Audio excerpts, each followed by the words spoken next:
Mr. Myerson, do you own or rent this house?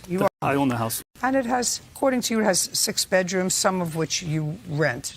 That's right. When did the defendant move into one of the rooms? October 2014. When did she move out? Approximately July 2nd, 2015. According to you, and according to your complaint during the time that she was there, you loaned her a lot of money for a lot of different things. The aggregate, oh my God, is $5,000. She moved in October of 2014. Had you ever met her before moved in? When was the first time that you advanced her any money? She was arrested for DWI in approximately May 20th. That was the first time that I'd given her any money. That was May 20th of 2014. 2015. And so she was arrested for DUI and? And she called me from jail. She said that she needed to be bailed out. At first, I balked. I didn't want to give her any money. But she was crying, carrying on, literally begging me to get her out of there. She hated being in jail. She told me that she would give me the money back, pay it back as soon as possible. She said if I didn't help her, nobody else would. Okay. And how much was her bail? $2,000. Was that the first time that any money was advanced to you, Ms. Kearns? No, ma'am. When was the first time that Mr. Myerson advanced you any money? I moved in October 2014. I was there a month, and he immediately started bugging me about my vehicle, telling me it was a death trap. I was doing... I don't want you to read from anything. I was... I want you to give that to Bird. Okay. Yes, ma'am. He immediately began bugging me about my 2004 Dodge Neon. He was telling me it was a death trap. He kept asking me if there was somebody that could buy me a car or would. I told him no. I'm 29 years old. I cannot go to mommy and daddy to buy me a car. I was on my way home one day. He called me and said I went to the bank and I got a $20,000 loan. Let's go get you a car. I did not ask him to do that. I was fine with my vehicle. He told me that he would include it in the $550 rent. It was all bills paid, the $350, and I would pay $400 for the insurance. Just a second. He would include it in your rent or add an amount onto your rent? Included in the rent. Of $550. Of $550, and $350 would go towards the vehicle. This is after a month of me living there. I did. Is that correct? Tell me about the car. At that time in January, it's true, very true, that I told her that the car was a death trap. It was. So I told her that with my credit, I could get a car for nothing down at a very low interest rate, and I would also deduct the payment from her rent because I'm still clearing $200 a month. I'm doing fine financially. I didn't need that money. It was just, I got space. And you liked her? I thought she was a good tenant. She was paid on time. Well, she was if quiet. she was a good tenant, then you say thank you for being a good tenant. Exactly. I mean, if you're a bad tenant, you throw them out. If you're a good tenant, you renew their lease. I did not like her in that sense. I said she was a good tenant. And, did you ever, between October and January, did you and Miss Kearns ever share a meal together? No. Is that correct? Absolutely. I barely ever saw her. Is that correct? That is correct. Barely saw her. She was not home. She kept to herself when she was home. She sometimes would have a boyfriend come over for 5 days, let's say, and I'd never see her. Okay, so that this was an act of goodwill. Absolutely. I felt sorry for her. Fine. Let's deal with then the car first. So you purchased a car. The car was in whose name? In his name. Is that correct? Yes. Okay, and you said that she could use it. It wasn't in her name with you as a lien holder. It was in your name. Yes. So you had a car. The car's insurance was paid, and I assume that Miss Kearns was a listed driver on your insurance. That's true. Yes. Well, Mr. Myerson, let me tell you this. I don't know what you do for a living, and you look like and sound like a relatively intelligent man. What you've just done is substantially complicated your life, your credit, and your liability for, according to you, someone that you know for 2 months who's renting a room from you.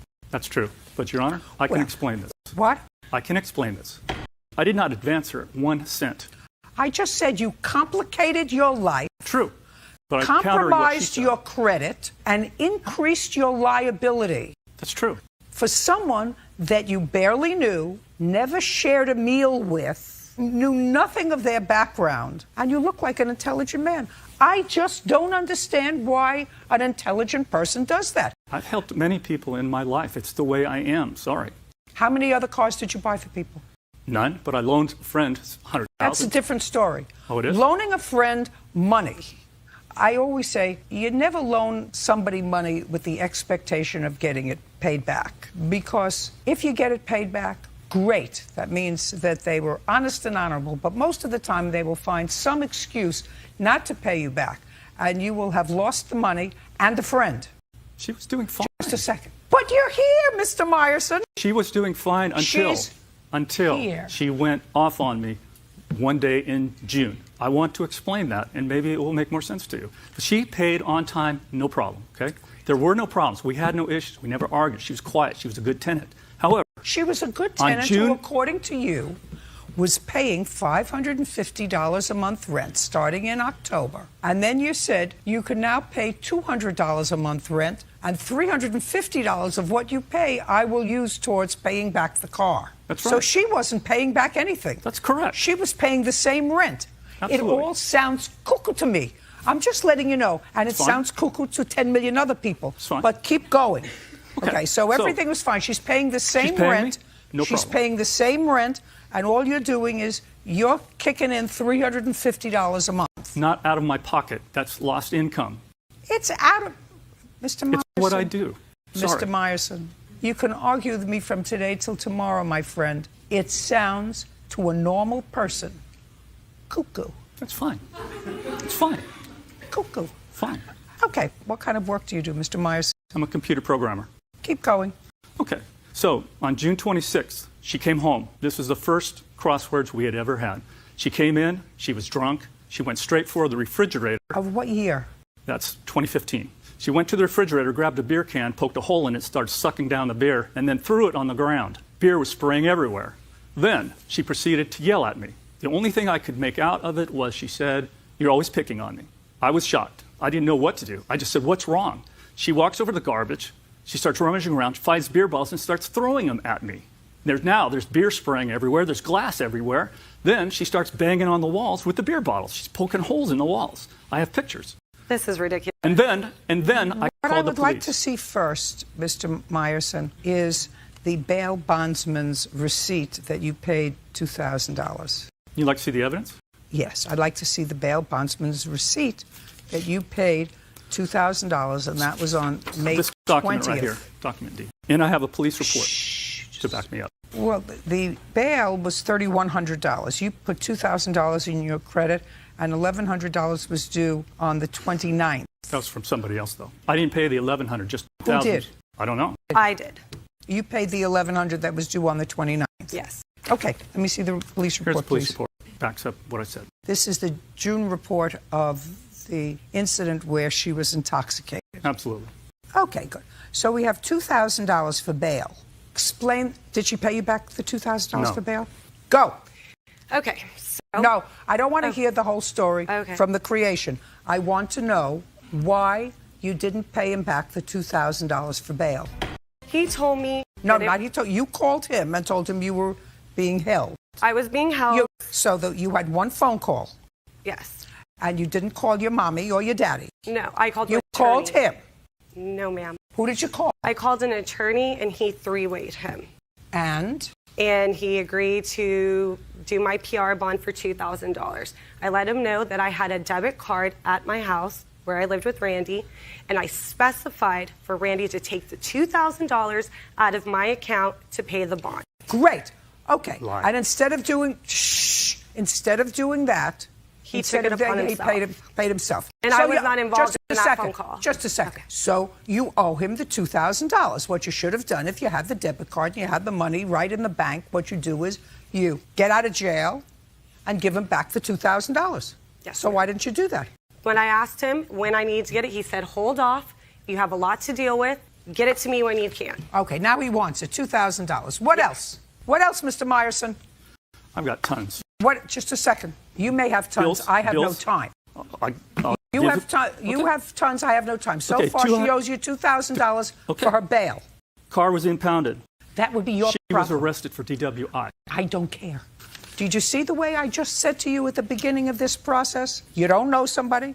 You buy a car. in your name with the express intention of that person, that stranger, having possession of the car, and then the car that's in your name gets impounded. So what you have to do is you have to get it out of impound. That's your problem. Next time you'll be smarter.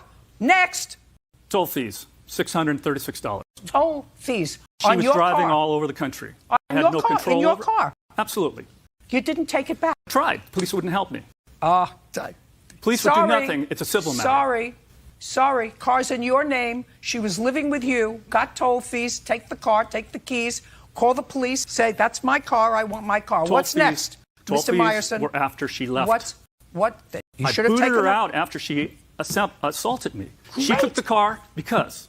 Just a minute. Report it stolen. I tried. They said you can't do that. Yes, you can. They told me I could not. Well, I'm sorry, sir. I'm sorry that you got a stupid policeman. I'm sorry that you got a stupid policeman. Then they're all stupid because I went to multiple police departments. I'm sorry that you got a stupid policeman. Next. Car payments I made between July of 2015 through now. I made payments of $3,100. She paid me a total of $1,450. That would be your problem.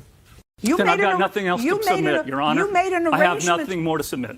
Great. You made an arrangement with her that she didn't have to pay anything on the car, $550 for rent, and you would take out the $350, leaving you with $200. That was your arrangement with her. Then you had a fight, and she was drunk and disorderly, and you threw her out of the house. And as well you should have. Well, then she couldn't pay you the $550, the $350 for the car. That's why I said in October of 2014, when she moved in, and 8 weeks later, you obligated yourself to a total stranger to buy a car, put it in your name, give her the ability to drive around in it, unfettered, and make this fakakta arrangement with her rent for free. So she actually paid the same rent, and she not only had a roof over her head, but she had a new car and a roof over her head. Really, that's some deal. Well, that's what happens when you act like a jerk. Judgment for the plaintiff in the amount of $2,000. We're done. Ms. Koza, you didn't do what you were supposed to do because you allowed a romantic relationship to interfere with your good judgment, and you allowed Mr. Burns to use your credit when you were dating to buy a car and, according to you, a television set. You stopped dating. Mr. Burns took the car. He continued to pay for a period of time on both the credit card for the television set and for the car, and then, according to you, he stopped. In what month and year did you stop making payments on the credit card and the car? March 2012. And why did you stop making payments? I had to put a new transmission into the Subaru 3 months prior, and I used all my financial aid. I'm a full-time student. So I had to live off the money that I was making, so I didn't have the ability to pay the bill. So how many months delinquent were you? 30 days. The Best Buy was 60. So 1 month on the car and 2 months on the Best Buy card. You also didn't have the car properly registered. Yes. Is that right? That's correct. And how delinquent was it in being registered? Almost 6 months. I was waiting to pay for the catalytic converter in order to get a smog because it's in California. That's not Ms. Koza's problem. That's your problem. The fact is you visited on her because the car is in your name? It's in both of our names. The credit is in your name? It's 50-50. Well, it's not 50-50. They're going to come after the one who's working. Are you working? I am. What do you do? I am a substitute teacher looking for a teaching job, and I nanny on the side. And what do you do? I'm a full-time student going to school to get my teaching Well, then credential. they're going to come after you because you have a job. And that's what they told me. Yeah, of course. So you got pulled over. Your car wasn't registered. They impounded the car. Ms. Koza got the car out of impound, paid the parking tickets. You also had parking tickets, right? That wasn't because you had a bad transmission. That's just because you parked where you felt like it. Yes. And you also didn't pay the parking tickets. I was going to pay the parking tickets, but she'd picked up the car and paid them before I had knowledge of it. When you get a parking ticket, you pay it. And if you didn't have enough money to But if fix you don't have the car, money, you can't pay it. That's not her fault. Don't take the car. $3,400 for a transmission. Listen to me. That's not Ms. Koza's problem, Mr. Burns. I know that you want to say it's somebody else's fault. How old are you? 28. 28-year-old man should not be a full-time student if he has bills to pay. He should be a part-time student and a full-time worker bee. Or at least a part-time worker bee and a part-time student, or any configuration thereof. But a 28-year-old man who has bills to pay, who has indebted somebody else for him, doesn't sit back and read his books all day. He works and doesn't rely on the largesse of others, which probably in this case includes family, friends, and student aid, which is, of course, us. Now, Ms. Koza, you want what he owed you on the Best Buy card. Correct. How much did he owe for the TV on the Best Buy card? For the Best Buy card, he owed $1,300, and I have proof that it was in collections for the last 4 months, which I was not aware of. And the bill was $1,300, and so they did a settlement for me because I just had a breakdown. I don't make a lot of money, and the settlement for $752 was paid. And so that You got a bargain, Mr. Burns. $752. But again, I didn't ask her to pay it. I don't care whether you asked her or not. What would you like her to do? You'd like her credit score to be 0? You would like her credit score to be goose egg? No, I told her when stuff was going on. I would have the money in 2 weeks. Mr. Burns, you don't have money because you don't work. Get a job. That's not always true. No, get a job. Get a job. You can't say, honey, I don't have any money. If I had it, I would give it to you. Sounds like some relatives I know. What I'm telling you is people get money by working. By the time you're 28 years old, you should have figured that out. That's how Bird makes a living. That's how my cameraman makes a living. That's how the people that run the lights make a living. Everybody who wants to earn money works. I worked for a long time before going back to school. Well, You know? just a minute. You worked for a long time. You're 28 years old. You tell me that you worked a long time when Graduated you're from 70 years old. And I went back to school, worked full-time, and went to school full-time until I was 26. And then what happened? I went to the You University retired? of California, Santa Cruz. No. I ended up in Santa Cruz. All and right, it's a little heavier. $752. What did you get to get the car out of impound? what I had to do to get the car out of Just impound. tell me how much you paid to get the car out of impound, including the parking A total of, to get it impounded, I had to do a number of steps, pay tickets, Just a registration. second. Give her this, please. All I want to know is Okay, I'm how sorry. much she paid to get the car out of impound. Your Honor, I had this already. she took my car that I'd been paying on for 4.5 years. That's too bad. No, but she took my car and left me carless. 1,000. Good. Get a job, And then go to plus- school, take 6 credits, and get a job full-time, and Doesn't then work you'll like have enough that. money It for does a not car. work like that. You don't get financial aid after 6 credits. Okay, You can't sorry, I'm support so yourself. nervous. You either got to go in all the way, or Tell you that can't to go Abraham in. Lincoln. I think times were different back then. No, people were different back then, Mr. Burns. Times were the same. People had to get up, they had to eat, they had to have a roof over their heads, they had to pay for some sort of fuel to heat their house. The only difference is people got soft. 70 cents, so Plus 2,000. 70 cents. Well, it was part of that, I'm sorry. So $2,229.70 is what I had to spend to get it out. That's all I want to know. Okay. Your problem, however, with regard to part of your claim, Ms. Koza, is Okay. as follows. You want him to pay to have the car repaired so you can sell it. May I interject for one moment? That was the total cost in order to get permission to then drive an hour and a half away to get it out. When I was once there, I had to pay an impound fee and police fee, which together, so this would be addition, is $519. I don't understand. What's the $2,200 for? That is for parking citations. There turned out to be How much? 19. 19 of them. And 19. that was, 19. How much was that? for 19 citations, it was $1,620. And the reason why I did decide to pay for all this stuff is because for 2 weeks I tried to get hold of Matthew Burns and he would not return my You phone don't have to calls. tell me why. Okay. Actually, he's very busy being a full-time student. No, Now, but a when she full-time student without a car. when she picked up the car, she took the responsibilities of the car. No, sir. I've been taking care of that car for 4.5 years. I put $3,400 in it 3 months prior. Sir, you didn't pay your parking tickets. You got parking tickets, $1,600 worth of parking tickets. You didn't pay them. You don't have to get a parking ticket. You just have to be irresponsible enough to park wherever you like and then take the tickets and throw them away. Now, if you didn't have any money, you would be more careful where you parked. You get one ticket and then you say, gee, this is a ticket. I'm going to pay this and I'm not going to get another one. But if you don't pay the tickets, then what difference does it make? What But difference that's does it neither make? here You nor can't there. register the She car. picked up the car. She takes responsibility of the car. Mr. Burns, she did not. That's what you're doing here, sir.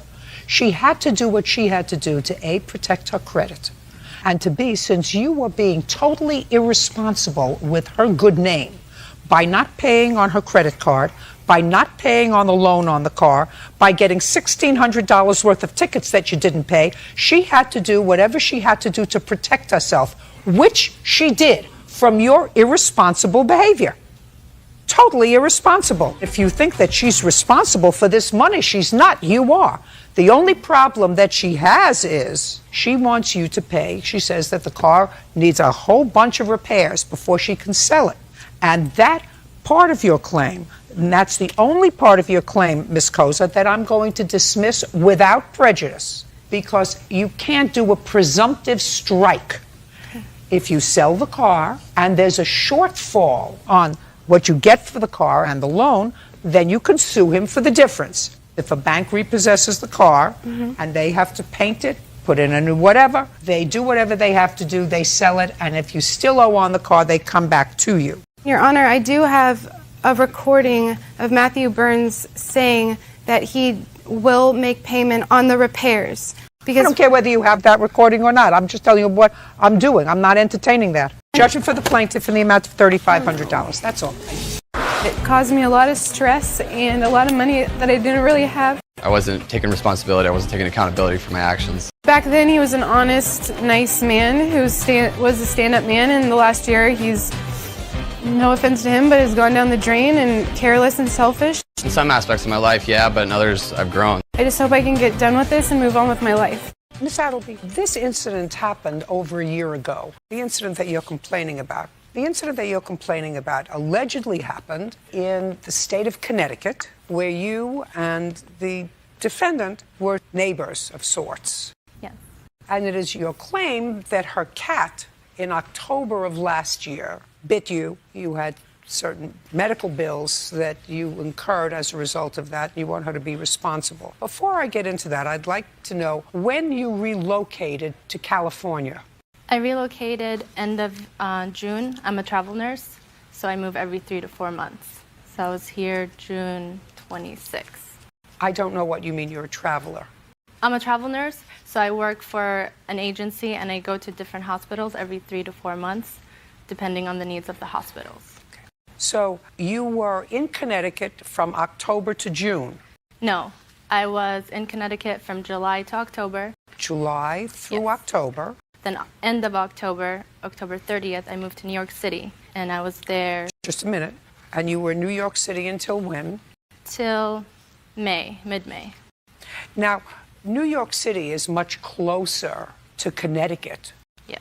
than is Los Angeles. So my first question for you would be, why did you choose to initiate this case when you moved to Los Angeles rather than for the time that you were in Connecticut and then close by in a state that touched the state where this happened, rather than waiting until you were thousands of miles away? Why did you choose to initiate this case when you moved to Los Angeles rather than for the time that you were in Connecticut? I didn't receive the bill till late April of 2016, and I was already planning to move to LA. Well, you didn't move until May. Yes. You received bills in April from whom? From Norwalk Hospital. It's my emergency room bill of $3,013.30 right here. Are you telling me that you have no insurance? I do, but after insurance, this is what the cost was. After insurance, there was a copay of over $3,000? Yes. How much was the whole bill? It was a lot more than that. This breaks it down. I'd like to see that, please. Wow. And you were there just for the afternoon at Norwalk Hospital? I went there at night At to night. go get my rabies shot. Okay, and but then you had didn't to- stay over in the hospital. What an outrageous bill. Yes. What an outrageous bill. It is, isn't it? It is, yeah. I was so shocked. $9,000. And your insurance paid almost $6,000. Yes. We're going down the toilet as a country. Okay, and it is your claim that this visit to Norwalk Hospital and the resulting bill that you have, which is $3,000, is a result of Miss Grassi's black cat biting you. Yes, I have a Okay. picture of bite. Now, Miss Grassi, I understand from reading the complaint this happened on October 15th? Yes. October 15th. October Thank you 10th. for helping me. It's happened on October 15th. You have a black cat or you have two? I have 2 black cats. Now, on October 15th, I want you to tell me what happened. It was October 10th, actually. And I was driving home from work. I was parking in my parking lot, and I noticed a black cat. And he approached me and was trying to follow me up to my apartment. I went upstairs and tried to open the 2 sets of doors, trying to go in real fast because he was trying to go in. To your apartment? Yes. He was trying to go in, and I didn't allow him to. And I was trying. Tell me what you did. I just tried to open the door real quick to avoid him and to go inside because there's 2 doors, and he was already there. And then he bit me on my left above my ankle right there. Yeah, I see that. And I screamed, and he ran the other way, and I just went inside as fast as I could. And you called animal control, you called the police. I originally went to urgent care, and I have a report from them. Did you call animal control? The urgent care did. Urgent care. Yeah. I have this, and they say that they called them. And you described the cat. Yes. How far does the defendant live from you? She lives across the street at the time. I also have the report from animal control. Now, I'm going to look at that in a second. At some point, you were advised by a neighbor of yours that animal control was setting a trap for a black cat, right? Yes, for a cat, yes. Well, you say you were advised that animal control was setting a trap for a black cat. Yes, a black cat, the cat that...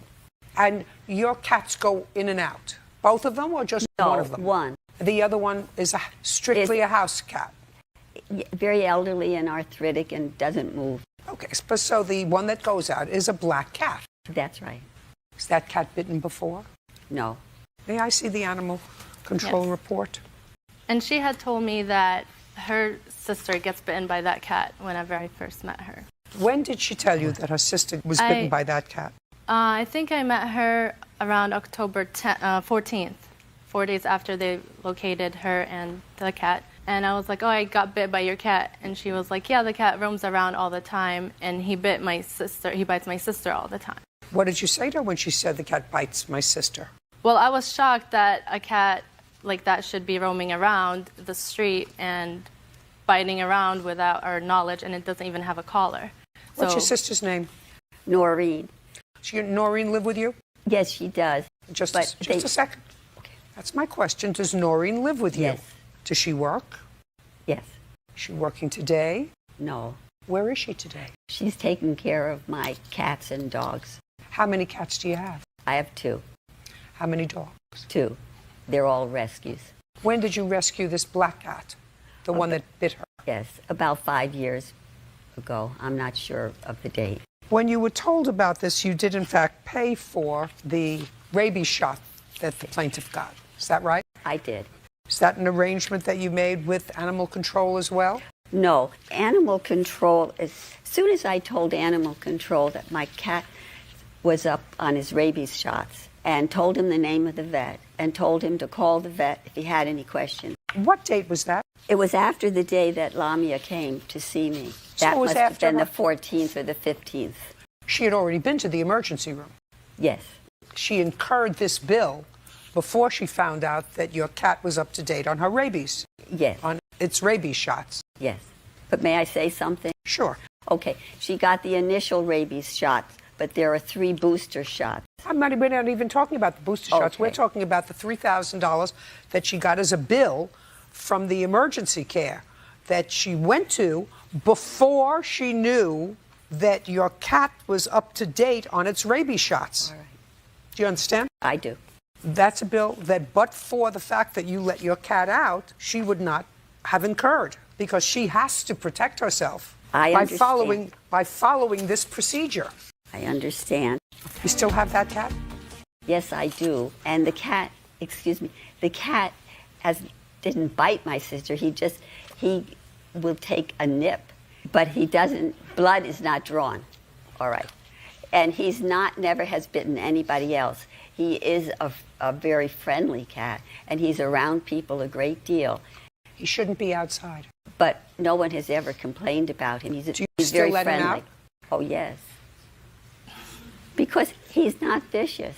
And people, Well, he bit her. I know he did, but people come up to me and tell me, people who lived in the same apartment house that she does, and they say, oh, your cat's so friendly. I just love him, and they have names for him, and they visit with him. Miss Grasser, you owe her $3,000. Judgment for the plaintiff. We're done. Miss Strasser had a litter of, and I don't know how often she... 3 litters a year, Your Honor. So you are a registered breeder of pug puppies? I am with the AKC, yes. AKC. My litters are. And you wanted a pug puppy. You purchased a pug puppy from her on what date? March 12th, 2016. Do you have a contract?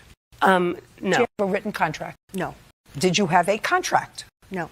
I Other give, than price? I give written instructions on how to follow up with medical care and Okay. what they've But there had. was no contract. No. Okay. How much was the puppy?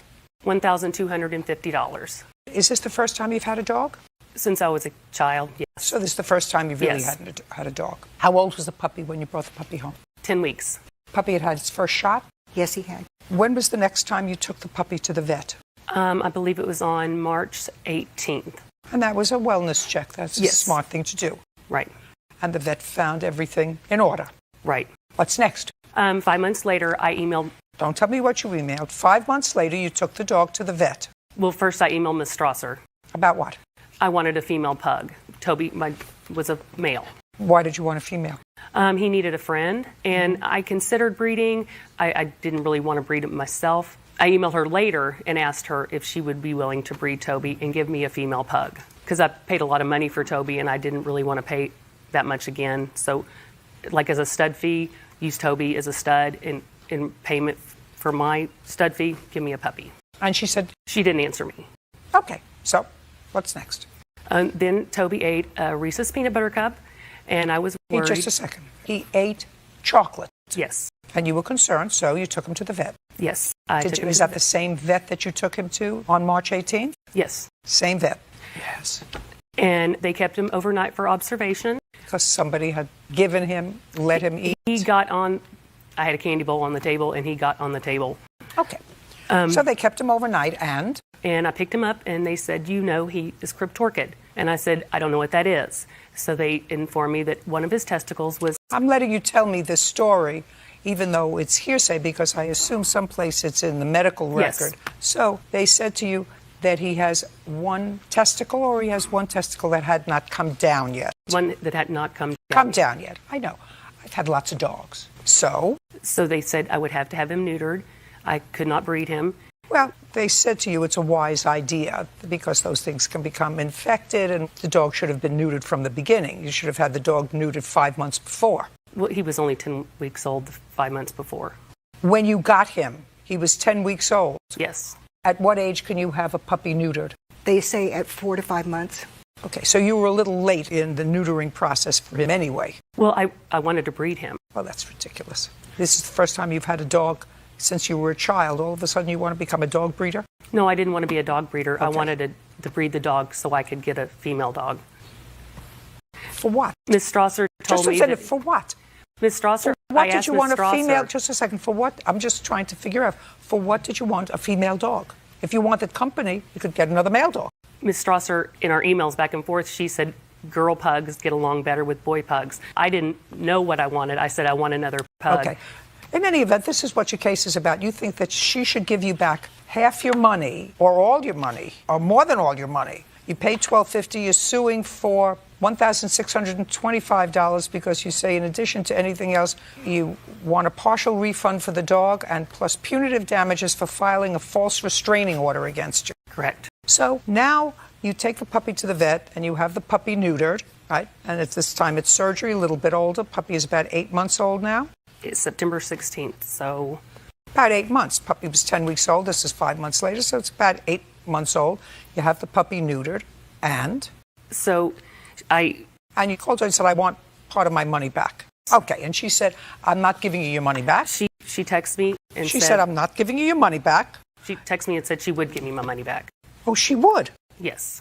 And then she didn't? She would give me half my money back, and then she said to bring the dog back to her. Just a second. She said, let me see the text. Do you have the texts? Yes, I do. I'd like to see both your versions. I offered her a full refund. She refused 4 times. A full refund if she brought the puppy Yes, back. full refund, and then Just a second. A full refund and bring the puppy back. bring the puppy back. Right. And because I'd like she claimed that she wanted a breeder. Just a second. I just want to see your email where you offered her a full refund and said, I'll bring the puppy back. Bert, I'm going to take a look at hers while you're waiting there, please. Thank you. Why did you contact the Attorney General? The AKC website, I called them and they recommended that I file a That's complaint. ridiculous. They wouldn't do that. There's no way. Show me in writing where the AKC told you to contact the Attorney General. Consumer complaints, the Attorney General. I talked to a woman on the phone. I called the AKC twice. Okay. Ridiculous. Absolutely ridiculous. You don't want to return the puppy. You don't want to return the puppy. I mean, I've read the emails. You love the puppy. Your son loves the puppy. Yes. What are you doing here? Do you have nothing else in your life? You No, have a puppy that you love. You have a nice son. The puppy should have been neutered because you don't know anything about dog breeding. You have the dog neutered. They said, you know what, one of the testicles did not come down. I've had it with 2 male dogs. It makes the neutering process a little more painful for the dog because usually it's an easy process. Am I correct? Yes. See, and I'm a lawyer and I know that because I know it from experience. I never sued anybody because they sold me a dog and they were, believe me, it's expensive as this But one. I paid $1,250 for breeding rights. Show me. And if she was willing to give you back your money, which I have here, but she said, I'm giving you back your money, bring me back the dog. What am I not following with that? She wanted the dog back. That's absolutely right. She said, I will give you a full refund on the dog, just bring the dog back. Well, and then you can go and buy another dog from another breeder that you're happier with. But so what you wanted, so what you wanted was you wanted money back and the dog. Yes. Yeah. Nuts. And you called the Attorney General. Okay, so she got annoyed twice. Now, in addition to calling the Attorney General, you say she filed a false restraining order against you. So, Ms. Kaiser, you don't get any money. Okay. Unless you want to return the pug to Ms. Strasser. No, I just... Okay, fine, because she offered you that.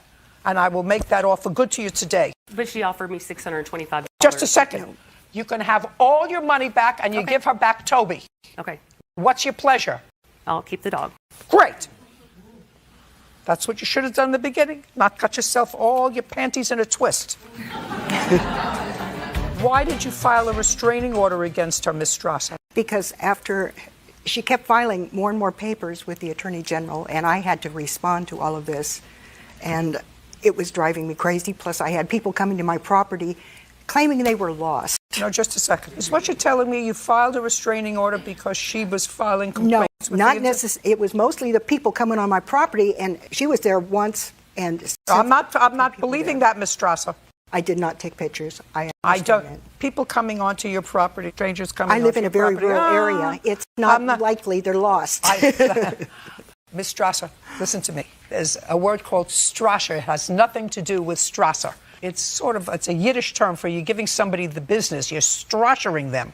And I'm telling you exactly what you did. You were annoyed that she was filing reports with the Attorney General. You said, I'm going to get her. I'm going to file for a restraining order. She's going to have to now travel.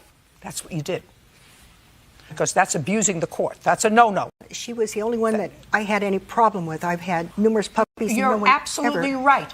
Her reaction was nutty. It wasn't her reaction. It was the people coming on my property, and I didn't understand it. It was the only person that could have possibly had a complaint. Listen, that's a giant leap, and you know it. And that's why they threw out your restraining order application, right? I didn't have pictures. No, they threw it out because you had no case. And the reason you had no case is because you filed it because she was driving you crazy with filing complaints with the Attorney General that you had to respond to. And you said, okay, 2 can play at this game. I'm telling you, I know what happened. It was the wrong thing to do.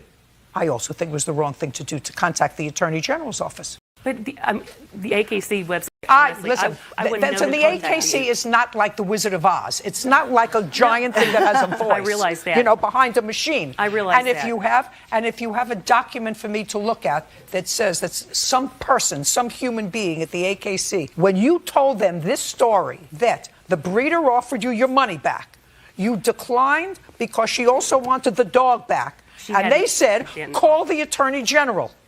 The lady. You tell me. That I don't have proof. But you don't have proof that they said, because nobody would say that to you. They said, well, the breeder said, Yes. even after Yes, they all did. this time, she'll give you your money back. You're not happy? Give you your money back. Go buy another pug. She'll take the pug back. She's got, according to her, 9 pugs in the house. She'll take this one back and have 10. You don't want to do that. The Attorney General, you're ridiculous. Your case is dismissed. So's your counterclaim. We're done.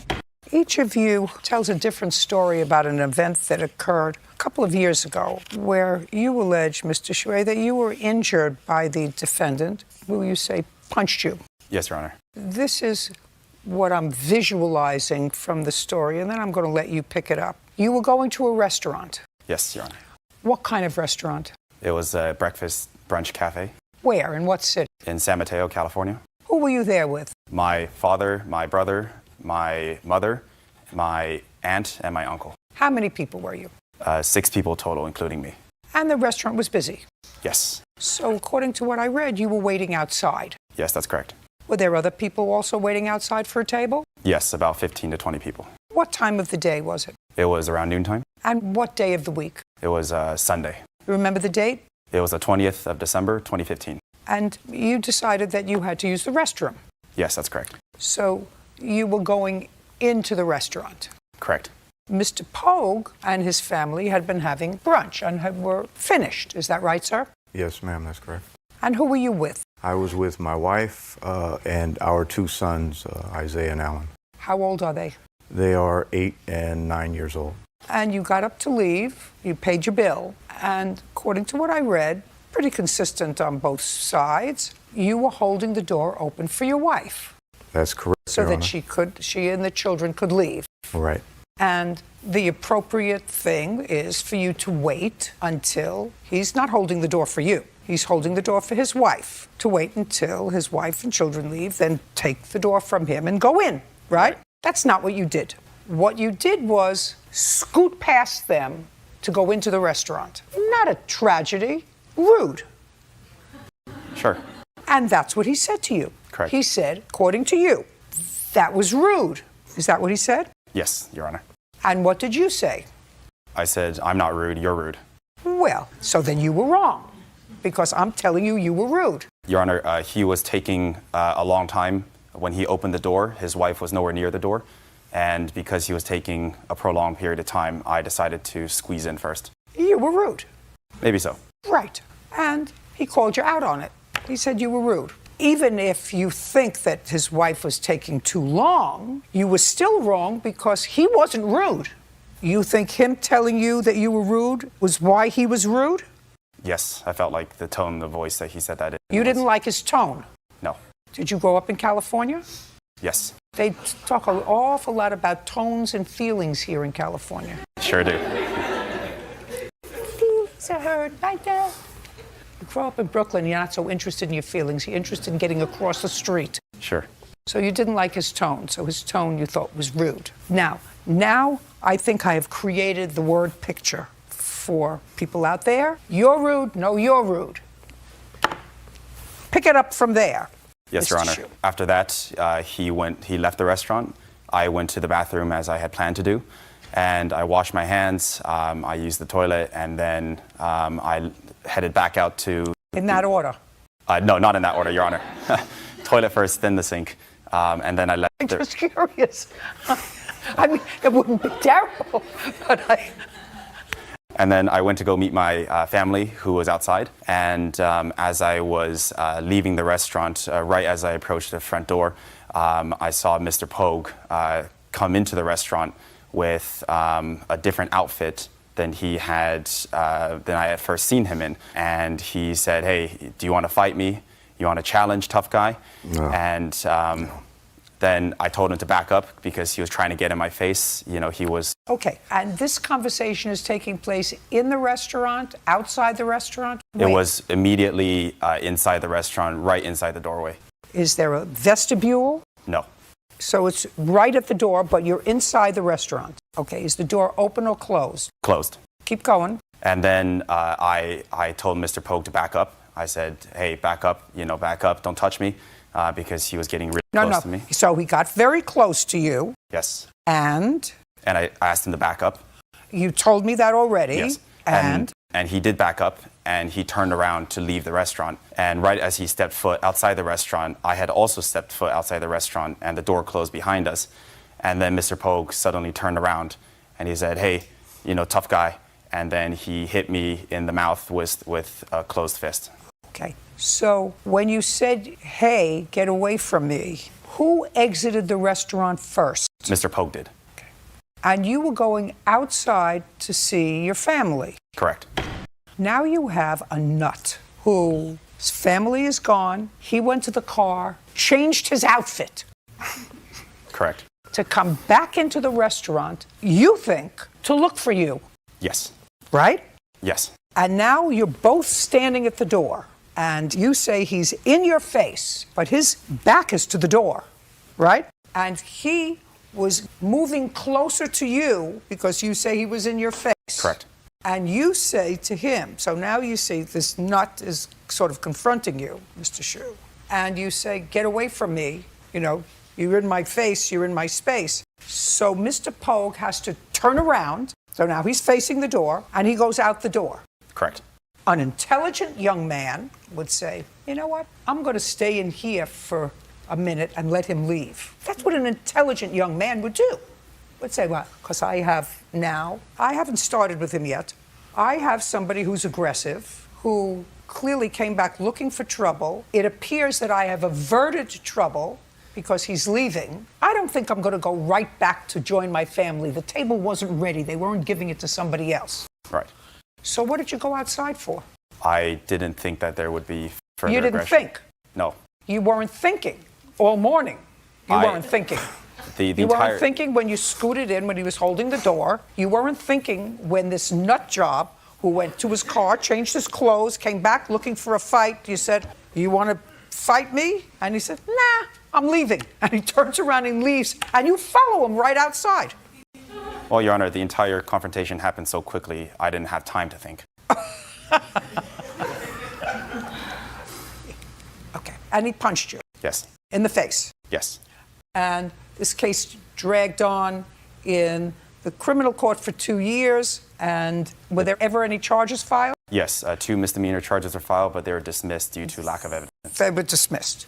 Okay, and that's why you're here now 2 years later, because you want some financial compensation for being hit. Yes, Your Honor. Mr. Pogue, you want to tell me your version of the events? Absolutely, I do, Your Honor. So the initial contact. The initial contact we understand. Right. You're holding the door for your wife. Right. Mister, I can't wait to go to the bathroom. Right. He walks Scoots through my in. wife. He actually physically walks through her. It's not Well, like he didn't she was. walk through her. He did. He can't walk through your wife. She's not an invisible person. He can't Well, walk through your wife. in terms but he of walked physically, around her. In her space. He actually touched her. I got Okay. exactly what he did. Okay. I got to say, he was being stupid. It usually requires nothing more than a look. When somebody does that to me, if I'm holding the door Right. for one of my grandchildren and Right. some idiot scoots in and doesn't let that child go, I Right. look at him like this. Idiot. Yeah. Well, I said it in terms of you're rude. And he got That close was enough to actually my face. nicer than I would have done. It wasn't, he was aggressive. He got in my face close enough to spit in my face and tell me that I'm rude. Okay? Okay. So No, at this point. what he said, no, you're rude. Exactly. I got exactly Right. I got exactly what happened. With the spit and I got the exactly physical. what happened. Okay, so I get my family to the car. I put on a jacket and I walk back in the restaurant. There we go, Mr. Pogue. Now that's your problem. That is a problem, only to confront him about not physically, to tell him, to reiterate with him that he was rude for what he did. Mr. Pogue, unnecessary. You agree? I agree. And let me tell you who else told you it was unnecessary. She did, because you go to the car, you put her in the car with your 2 children. Did you tell him, forget it, let it go? No. That's what I'm asking you. That's either a yes or a no. Did you tell him, forget it, let it go? Yes. Stand up for 1 minute. I'm not trying to put you in difficult circumstance. Were you annoyed that he left you and the boys in the car while he went back to confront this guy? Well, the problem is that the car was right there, like 5 steps to get off, from the door. So it was really fast. He just went there, opened the door for me again in the car, and then he went back in. How could somebody so polite? You know, I've been married for 40 years. I've been opening car doors for myself for 40 years. You have somebody who holds the door open for you? He's a good husband. Right? Yes. And opens the car door for you? Yes. So from where you were sitting in the car, you could see what was going on? Well, you know, That's either a yes or a no. to tell you the truth, no. Good. Because That's all. I know. I want you to lie to me. Now, you put on a jacket to go and confront him. Not to confront him, Your Honor, to tell him that he was Just a reiterate that he was rude again. I think that the word you used before was to confront him, to reiterate that he was rude. Right. Confront doesn't always mean physically. I didn't say it was physical. Okay. Keep going.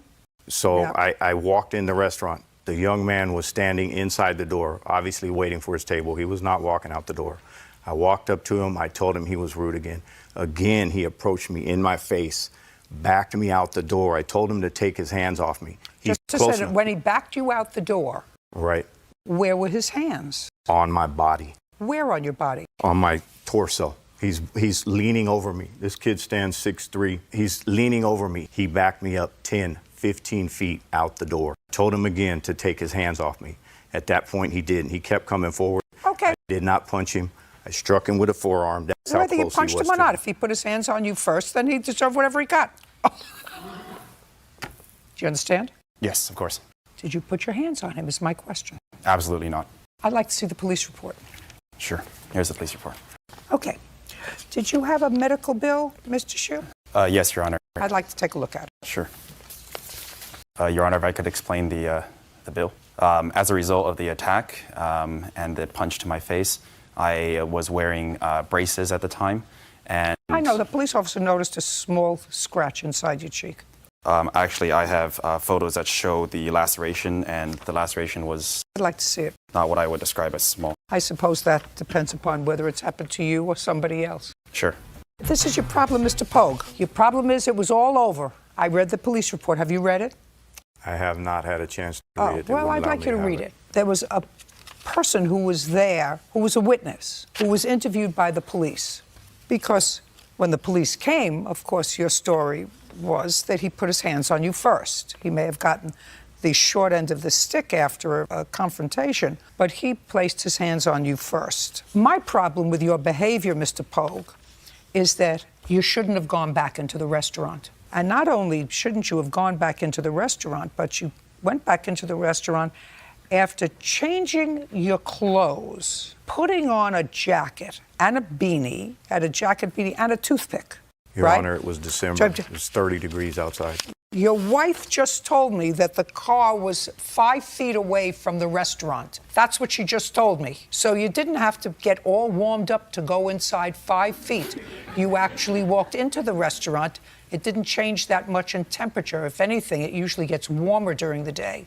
So when you went into the restaurant, it was colder. You went into the restaurant without a jacket. When you went back and dropped your wife off, what you want me to believe is the world stopped turning on the axis the way it usually does. It got colder after brunch. Now, you're a grown man, Mr. Pogue. If somebody calls you rude and you think that they're rude, that comes under the category of sticks and stones will break my bones. You thought that you were going to change his impression of your behavior, calling him rude. Nothing that you would have said to him was going to change.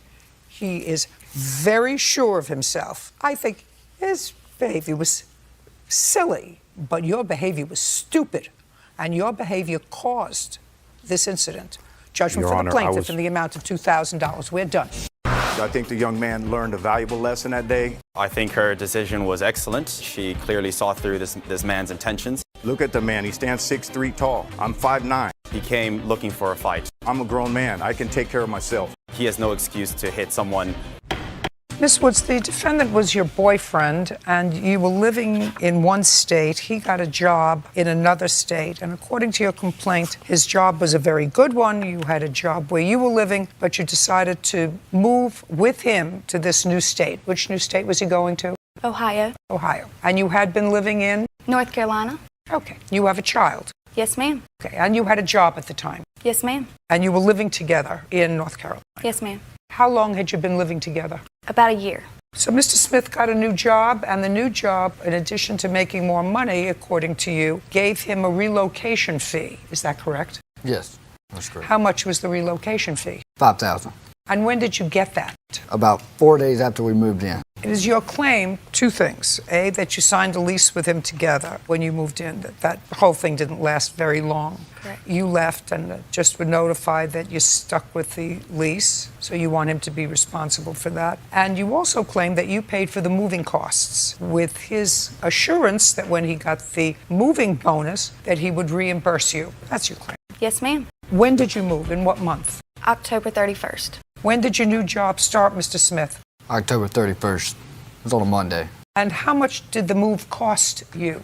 $550. And how much of that $550, Mr. Smith, did you pay? When we moved, it wasn't something that I should reimburse. We made the decision to move together. No, that's not what I'm asking you. That wasn't my question. My question is, if the move cost $500, I assume you have bills for that? Yes, ma'am. The move cost $550. My question is, how much of that did you pay? Oh, we paid out of pocket for each.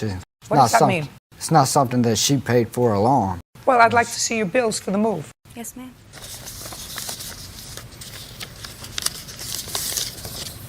That's going to be $300, and here it's going to be another one as well.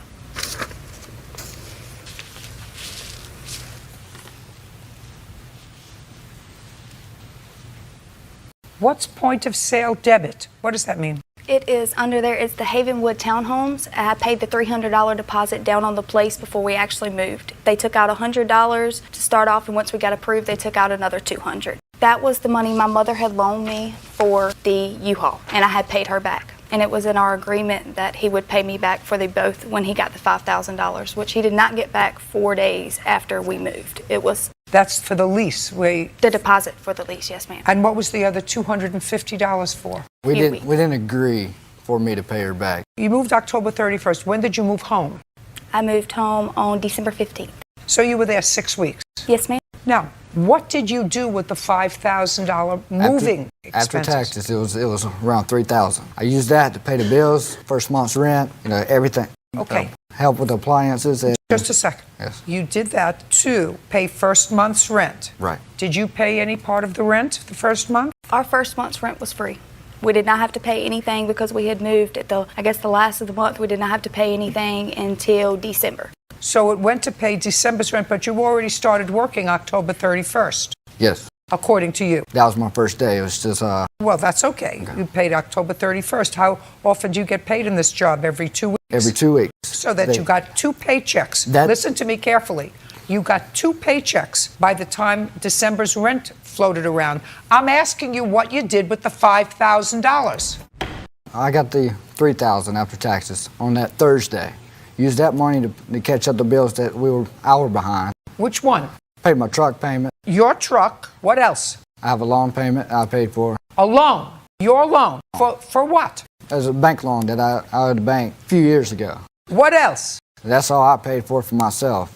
And then we went out, I bought washer and dryer. Where is the washer and dryer? I sold it after she left. What else? I paid for get the lights switched over, the main bills that we needed to get moved in. So far, he owes you $550. Now, you want to tell me why you left on December 15th? Yes, ma'am. It had all started, he was working nights, and every day when he got up, he was really antsy and ill. And I had asked him to get up. I did not have a vehicle at the time. I said, we have stuff that we need to do. And we got into an argument about it. And I said, well, if you could pay me back the money that you owed me originally, I could be able to, get me a vehicle so that I could go and not have to wake you up in the afternoons. But I have a child, and she has places and things that she needs to do as well. And he said, well, I told you that I'm going to pay you back the money, but it's going to be a couple paychecks because I paid off what I had to pay off, and I don't have any money to give you. She don't even have a license. She don't have a license.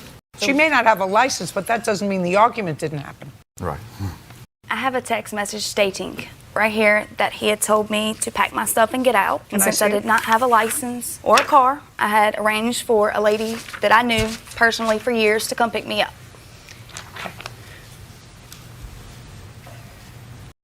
Okay. Did you stay in the apartment? It's not an answer. Yes.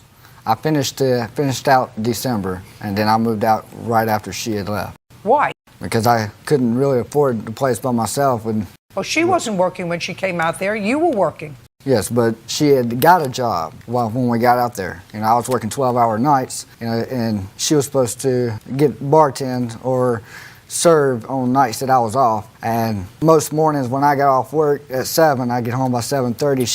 She had a job to be at 11. Well, you told her to leave. We got in arguments. We was on and off for a year and a half. I understand that, but you told her to pack up and leave. We say things we don't mean when we're mad. Well, sometimes you mean them, sometimes you don't. Are you working now? Yes. Good. Where do you work? Same place, plastic packaging. That's fine. And are you working? Yes, ma'am. Well, then I assume the landlord will garnish both of your wages. If he didn't re-rent the property, did he or she re-rent the property? I'm sure they have. I'm not sure about that. I have tried to contact the place a couple times. They won't return any phone calls. I can't help you with that. You signed a lease. You're responsible for the lease. He didn't stay there either. The two of you left. It was the idea that between the two of you, you would have enough income to support that apartment. I can't help you with that, but I can help you with the $550, which I believe he agreed to pay you back from his $5,000 moving bonus. Well, the moving expenses, truck fees, etc., that amounts to the $550. Is that correct? Yes, the moving truck and the... Okay. Judgment for the plaintiff in the amount of $550. We're done. Mr. and Mrs. Purcell, you purchased a lottery ticket. Correct. Where did you purchase it? A bar next to our home. And where is that? In Sandy, Oregon. When did you purchase it? February 20th, 2016. How much did you pay for the lottery ticket and what were the prizes? We paid $20 for 20 games. It was an 8-spot Keno ticket. Have you played this particular lottery before? And it's an Oregon lottery. Yes, and yes, we have. Did you ever win before? Yes. And prior to this ticket, how much had you won before? We won one for $600 once. And that's the only time? No, we've won a couple for about that amount. A couple for $600. So it more than paid for itself? Yes. I assume. That's Yes. why you keep playing. Lucky people. Yeah, we've lost a few too. Hmm? We've lost a few too. I can imagine. People usually only talk about their wins. Absolutely. So you bought this lottery ticket and lo and behold, you won. How much did you win? $1,750. And you found out that you won how? Well, my husband went and checked the Did You Win machine, and it said, "You're a winner. Please see your retailer." So he brought it up to the bartender, who is our witness, Tria, and she scanned the ticket.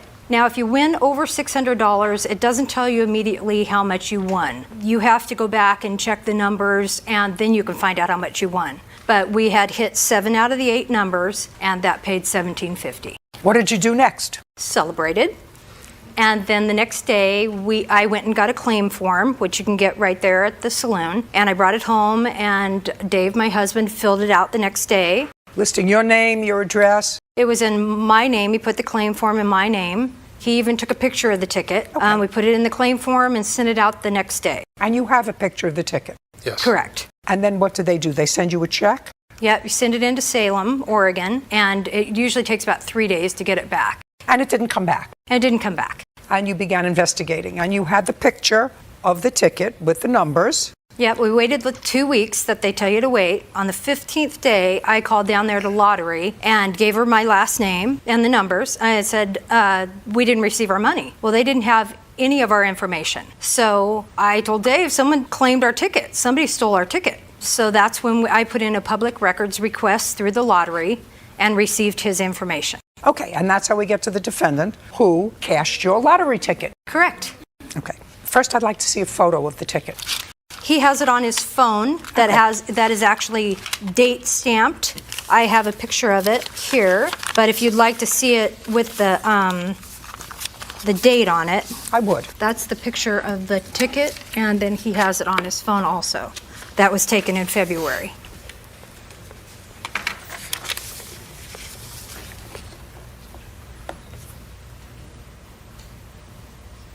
Got it. Okay. We also have our claim form. You'd like to see that? I would. As a matter of fact, I'd like to have it up here. You'd notice the date. It's the 22nd of February. Okay. Did you contact Mr. Linwood personally? I contacted him through Facebook. And did he respond? Yes, after a couple of attempts. Okay. And what did he say to you when he responded on Facebook? I'd be glad to show you that. I'd like to see it. I draw your attention to the last few.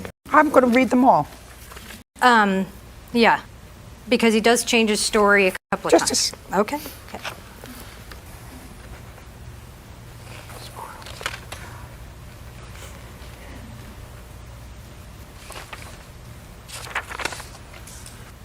What do you do for a living, Mr. Linwood? I drive forklift, I do retail, and I do warehouse work. Let's try to get one cogent story, sir. Okay. On what date did this lottery ticket come into your possession? It had to have been February 27th or probably the beginning of March. And how did it come into your possession? Came into my possession, my father-in-law at the time, he contacted me one morning saying, hey, I won a lottery ticket of $1,750. I said, oh, wow, that's awesome. He said, well, could you help me out? It's unsigned. Can you turn it in for me? Because if I turn it in, I'm afraid that child support will take most of it. And I said, yeah, sure. Stand up. What do you do for a living? I'm a well driller. What's your last name? Richard. On what date did this lottery ticket come into your possession? It was on a Friday night. I was at a bar called the Country Corral. You go to the bar often? No, I played video poker that night. Is this bar near to where you live? Close, yes. You never know where I'm going to be going, Mr. Richard. Right. Do you understand? I got you. So it's close to where you live, and you've lived at this address for how long? Probably 2 months at the time. Why 2 months? Because I relocated. With whom did you relocate? My daughter and my son-in-law. The three of you moved into this place together. Am I understanding that you moved into this new place 2 months before, so that would have been in December, with the defendant and your daughter? Correct. You see how you don't know where I'm going, so you understand that? Yes, I do. Yes, you do. So now you're at a place with Mr. Linwood, and Mr. Linwood just told me that he got a call from you. Now he lives with you. Why do you think that I would believe that since you were living with him, he would call you instead of discussing it with you when he saw you at home? Why do you think that, Mr. Linwood? Well, you have to think fast. Just tell me why you think that he would call you, and you would have a record of that, correct? On your phone log that he called you. I do not, Your Honor. It was right. an old Now, phone. but why do you think he would call you instead of discussing it with you in person? Because clearly he wanted you to do something illegal, right? Right? If he was looking to avoid child support, he was looking to do something illegal, right? Yes. Isn't that something you would want to discuss in person with somebody rather than over the phone? Absolutely, Your Honor. So why would you think if he was living with you, he would discuss that with you over the phone? And by the way, where did you get the call? I got the call. I was at my house, and where was he? He's not always at the house. It's going to get better. I'm going to enjoy it better. All right. Now, Mr. Richard. Your Honor. Do you understand? This is not going to turn out well for you or for him, because I read his texts back and forth to the plaintiffs, and his texts back and forth suggest to me he clearly knew that he came into possession of this lottery ticket that did not belong to him. And you knew that if you were involved, that you came into possession of the lottery ticket that didn't belong to you, because immediately what he said was, please don't go to the cops. I will have your money, please. And the first thing he said was that you gave him the lottery ticket as a gift. As a gift. As a gift. But then he said that you didn't give it to him as a gift. He said you asked him to cash it for you so that you could avoid child support. Which one do you think it is? Gift. It was a gift to him. Yes. Well, then he had the money, you see. Then 2 weeks later, 2 weeks later, he had the money. He said, I didn't spend most of it. I have $900. Then he said, I have $1,400. I have to wait until I get paid, but I'll get it all back to you. And then all of a sudden, your tone changed, Mr. Linwood. Yes, it did, Your Honor. And why did your tone change? Your Honor, my father-in-law told me... Your father-in-law is a liar. So he can sit down. Sit. And so are you. In a short space of 2 pages, you changed your story 3 times. Yes, I did. And you swore, and just a second, and you swore to me that he is a liar. Do you want to know why? Why? Because he just said to me that it was a gift to you. And your answer says he asked me to cash the lottery ticket for him, and this is a sworn deposition, because at the time he owed back child support, and he was afraid that his winnings would be taken away from him. Now, he just swore to me that he made this lottery ticket gift as a gift to you. It was not a gift, Your Honor. Well, so then you just called him a liar. So he's a liar. Yes. That's what I said. That's why I told him to sit down. You see, and you came together. And you two are so stupid you can't even get your stories together. You slept in the same hotel room last night and you can't get your stories together. They ought to give a prize for stupid. Judgment for the plaintiff in the amount of $1,750. We're done. I bought the car in May of 2017. How much did you pay for it? $14,000. Did you have a note on the car or Yes, did you ma'am. pay cash? So if you had a note on the car, then, Miss Giles, you had to have insurance, full insurance on the car, correct? Yes, of ma'am. course, you had to have insurance. And your car was stolen. Yes, ma'am. Did you report it stolen to the police? Yes, ma'am. And did you collect on the insurance? No, ma'am, I did not. Why not? The transmission went out in the car, and I wasn't driving it, so I did not pay the insurance. So you didn't pay the insurance? Yes, ma'am. That's a big problem. You had a contract to pay the insurance, right? So somebody gave you $14,000. How much did you put down on the car, Miss Giles? I put down $1,000. And so you took out a loan for $13,000. Did you pay off that loan? No, ma'am. And you didn't have insurance? I had insurance. But then you didn't have insurance while you were supposed to have insurance. Yes, ma'am. So you stiffed the bank. I'm still paying on the car note. Show me. I want to see that you're still paying on the car note. $13,000, because that would be very interesting to me if you're still paying on the car note of a car that you don't have, and all you're suing the defendant for is $700 and then $900. And the other is for punitive damages for losing my car. So you paid him $900 and he didn't fix your car. So I want you to show me that all the payments that you made in January, February, March, April on the car of this year. Okay. But don't waste my time. I'm not wasting your time. I did. They were paid, ma'am. I'm not wasting your time. Fine. So you've been paying on the car for March and April. What's the monthly payment? The payment is $298. Okay. March and April payments. Yes, ma'am. I have those payments. I also have the way that I paid them, and I also have the text message stating that when Mr. Egan got my car. No. I don't want all of that. Here you go.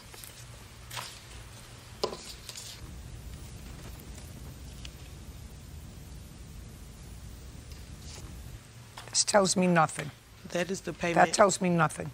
Your car payment, is, according to you, is $298. That's your car payment. Yes, ma'am. I want you to circle on here your car payment for February and March. Okay. Return that. I don't want that piece of paper. That's nonsense.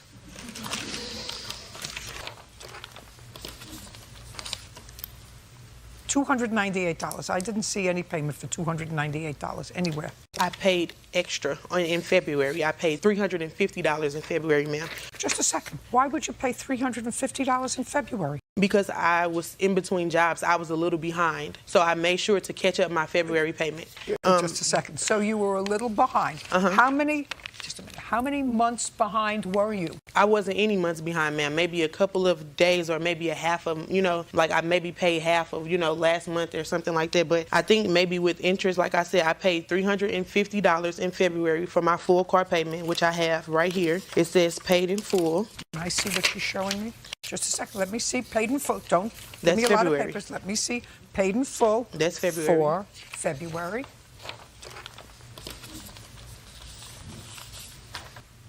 Well, the total amount due February 1st, according to this, was $773.89. That's on February 1st. And on February 9th, you paid, according to this, $350. On total amount due, $773.89. That's what this says. Now you can show me this same thing from March. So far, you're at least a month behind. That's what this says. I have my full payment history right here, and it's not sent. Miss Giles, you just handed me this thing that says... That was from a statement that they gave me in February. That says $733. that was due and owing. You made a payment to them of $350 on February 9th. Then sometime in February, the car's transmission, according to you, when did the car's transmission go? In March, ma'am. I just tried to show Just a you. second. In March, the transmission went. Now you're going to show me March's payment. I have March's payment. Yes, ma'am. When my transmission went out, ma'am, I spoke with the bank. The bank told me that I could pay them. Don't tell me what the bank told you, Ms. Giles. This is your problem with me. Your problem with me is that right now you don't, according to you and according to the defendant, nobody knows where your car is. My car just came up missing last Monday, ma'am. If your car came up missing last Monday, it's very possible that it got repossessed It by did the not bank. get repossessed, ma'am. I'm trying to explain to you what happened, ma'am. In March, I spoke with my bank because my transmission stopped working the beginning days of March. I spoke with my bank, ma'am. Just said, you're not, Ms. Giles, you're not going to tell me what the bank said to you. I You haven't- showed me. I can show you, ma'am. I can show you. I have paperwork and documents. I was granted an extension if I paid. Just a second. Show me where the bank granted you an extension in March. Yes, ma'am. I have it right here. Yes, ma'am. Just show me where the bank granted It's you. all an- right here. No, Yes, ma'am. don't give me a lot of papers. It's not. It's not a lot. It's not a lot. Show me the paper where the bank granted you an extension in March. Here you go. It shows right here. Good.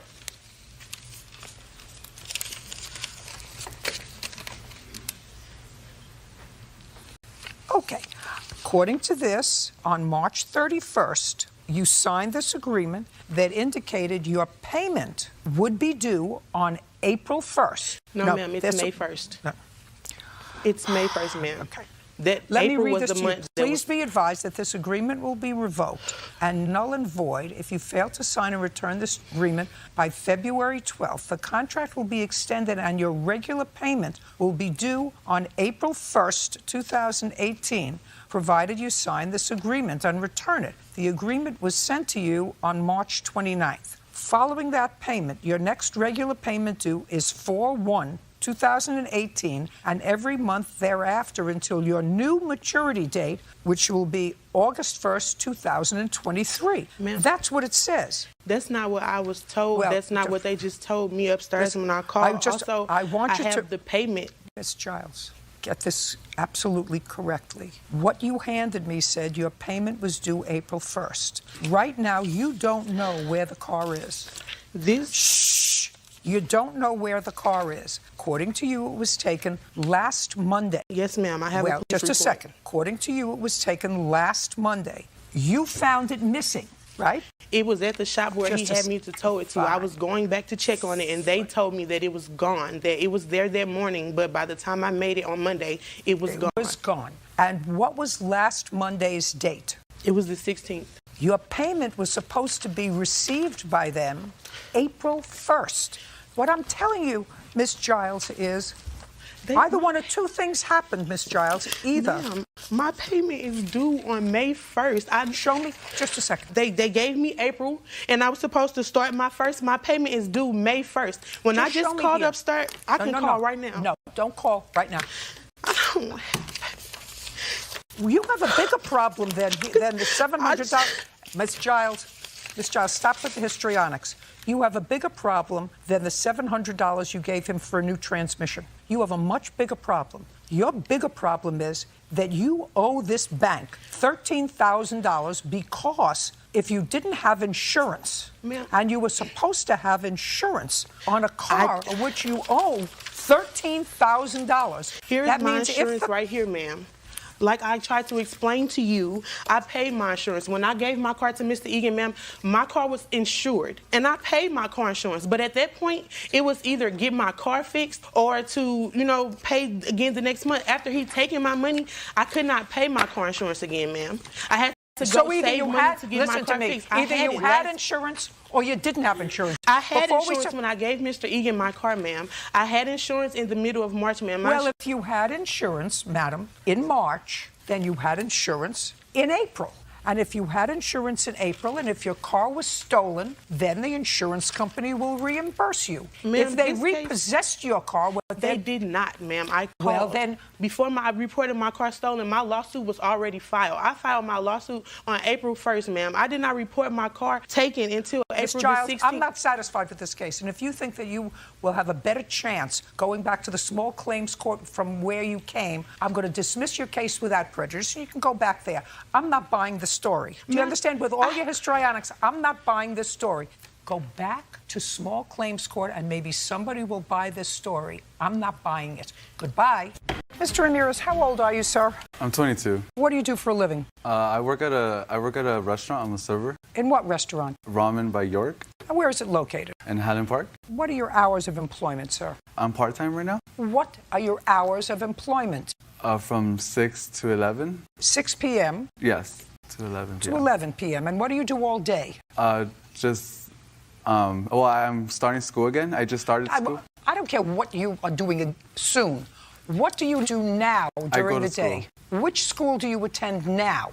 I do an online schooling. So you don't go to school, you do online, which means you work out of your house? Yes. And who do you live with? My parents. And what do they do? Construction. They both work? Yes. Are they working today? No. Where are they today? They have regular activities that they do throughout the day. I have a little sister, so they take care of my sister. What are they doing today? I have no idea. They're out doing their own thing. But they're not working today? No, I don't think so. And where is your little sister? With them. Well, you don't think so. Does that mean that you were home today doing your online school? No. What were you doing today? I had a family emergency today. I want to hear what the emergency was. I had a family emergency. I had a family emergency with my brother. He has liver cirrhosis of the liver. So it was out of nowhere, and we all went to the hospital. And I just got home. Just a second. What hospital is he in? You just told. Listen to me very carefully, Mr. Ramirez. You just told me a moment ago that your parents were out doing you don't know what today. They were out doing things. Regular things, because they weren't working. That's what you told me 2 minutes ago. You told my staff in the back that you had a family emergency, but just a moment ago you said your parents were out doing their own thing. Now all of a sudden you have a family emergency and everybody was in the hospital. Listen to me very carefully, Mr. Ramirez. I'm going to explain something to you about time and other people's time. You purchased a car from Miss Rodriguez. You didn't know her before you purchased the car from her. Is that correct? Yes. You purchased the car from her because you saw the ad online, correct? And you bought the car and you had an agreed upon price. Yes. I'm going to get to the rest of the facts of the case because you didn't finish paying for the car. Absolutely. I'm going to get to the facts of the case in a minute. I'm not finished with you about other people's time. I spent a lot of time in school preparing for what I do. All these people work. Do you know what I mean? Work. Full time. They work. They get up in the morning and they don't go to school online. If they went to school, they actually got out, put their behind in a car, drove to school, or went to school. Do you understand? I'm here waiting for you because you couldn't get here on time. Bird is here waiting for you because you couldn't get here on time today. Most important, the lady that you stiffed on the car that you didn't know was here at 1:15, the same time you were supposed to be here. Do you understand? That is disrespectful. Stop tapping. That's disrespectful. It's disrespectful of other people's time when you're late. You see all these people sitting in the gallery? They could have been home 40 minutes ago if it wasn't for you. I could have been home 40 minutes ago and been on the treadmill if it wasn't for you. She could have been on her way home if it wasn't for you. Do you understand? That's respect for other people's time. And if you're 22 years old and you don't understand that yet, I'm prepared to give you a dress down. Now we understand each other? Okay, but I had a family emergency. Listen to me. Mr. Ramirez, I understand your words, family emergency. You told me 5 minutes ago you didn't know where your parents were. They were out doing chores because they weren't working today. And then when you realized where I was going, you went back to your original rote. I had a family emergency. Now, all of a sudden your parents who were out doing chores were at a hospital with your brother who has cirrhosis of the liver? Is that what you're telling me? You forgot about that when I asked you first where your parents were? If I asked you Mr. Ramirez, where are your parents today? And you said, we were at the hospital with my brother. That I could understand. But when I asked you where they were, uncross your hands. You said to me they were out doing their things because they're not working today. Do you understand? Yeah. Perfect. Now, you bought a car from Miss Rodriguez and you agreed to pay her how much? $1,600. You gave her a $500 deposit. She's a trusting soul. You gave her a $500 deposit, and because you probably said to her, I'm going to pay you every month religiously until the $1,600 is paid off, just like you told me you had a family emergency, she trusted you enough to give you the registration for the car, right? Right? Yes. And then you were smart enough to register the car in your own name, right? Yeah, I wasn't registered. You've never had the car registered? No, it wasn't registered before. I don't care whether it was or not. You had it registered in your own name. Yes. And that was the last Miss Rodriguez heard from you. Now, when he purchased the car, he came, he looked like a nice young man, right? Yes. And he said, I promise I'll give you what? How much a month? It was supposed to be $500 every week. For 2 He was going to weeks. give you $500 Yes, a week for 3 weeks? No. December 12th was supposed to be the first payment of $500, and then December 19th was supposed to be another payment for $500, and the following week was supposed to be a payment of $100. So what happened on December 12th? I believe, No, don't tell me. I'm sorry. December 12th comes and goes, you don't hear from him. Yes. And what happened? I messaged him. I have text messages to prove it. I messaged him, and he was just giving me the runaround. It took me That's a conclusion, giving you the runaround. You said, where's my $500? What did he say? He told me that he was going to go to the DMV to go register because his mom wanted to make sure that the car could be registered. I told him, okay, but he still had to pay me the $500. And he said that he had to spend like $500 for the smog and to register the car. He said that he was going to go try to get a loan or borrow money from his cousin. But I told him if he pays me next week, he's going to have to pay me $1,000 because it's a late payment. Right. Well, then he was supposed to pay you the $1,000. Yes. The following week, $500 a week. He doesn't make $500 a month. Serving, what kind of food do you serve? Ramen? Yeah. Ramen, working part-time, he doesn't make $500 a month. Now, you made a deal with her for $1,600 for her car. Yeah. No. What, you paid her $500 for the car. You were late coming to court today. When you called the clerk's office in the back, you said, I'm getting off the freeway. Were you riding a bicycle on the freeway? A car. Were you riding on the freeway? Whose car? Your producer's car. What happened to your car? Because I was just getting home from the emergency that I had, and he texted me and was like, "Hey, I'm in your area. I'll go get you." And I was like, "I'm sorry." I was like, "I'm just getting home. I just got home, threw on clothes, and came." Because I had earlier this morning, I had texted. I had said like, "Hey, I'm not gonna be able to make it. I have a family emergency. I'm really sorry. Like, is there any way we could push the day or the time? Like, I just early this morning." Yes. Early this morning. Well, what was your emergency early this morning? Early this morning when you called and said, is there any way we could push over the date? What was your emergency early this morning? Not at 12 o'clock or 1 o'clock. What was your emergency early this morning? The same emergency I had today. Did you, just a second, did you tell the producer that early this morning, that your brother early this morning was in the hospital with an emergency?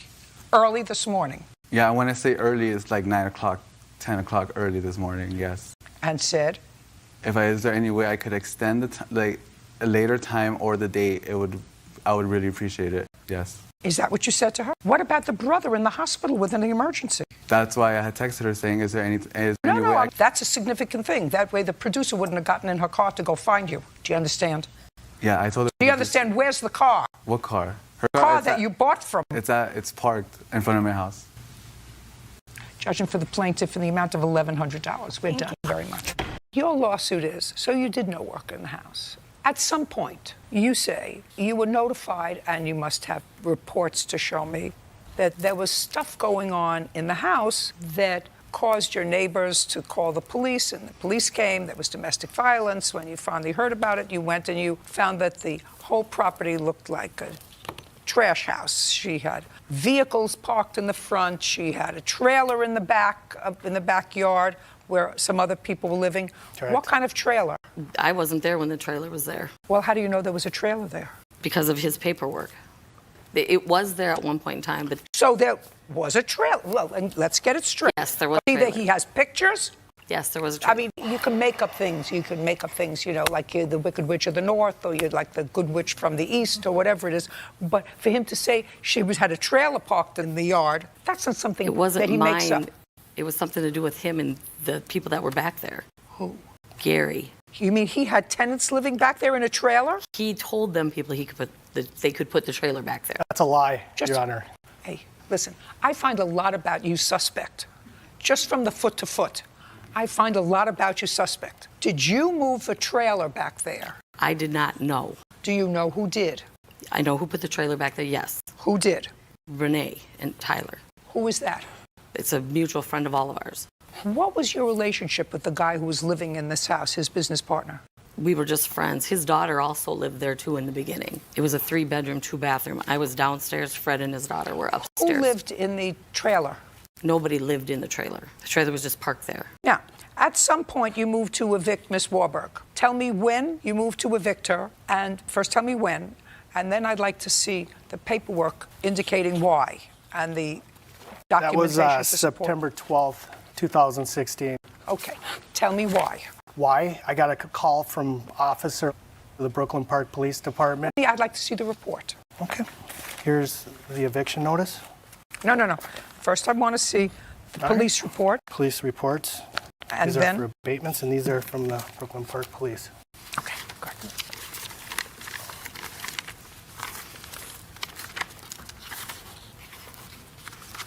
Who's Kathleen Marie? It's my friend. And Pixley was your boyfriend? Yes, And you had an argument with him on July 19th?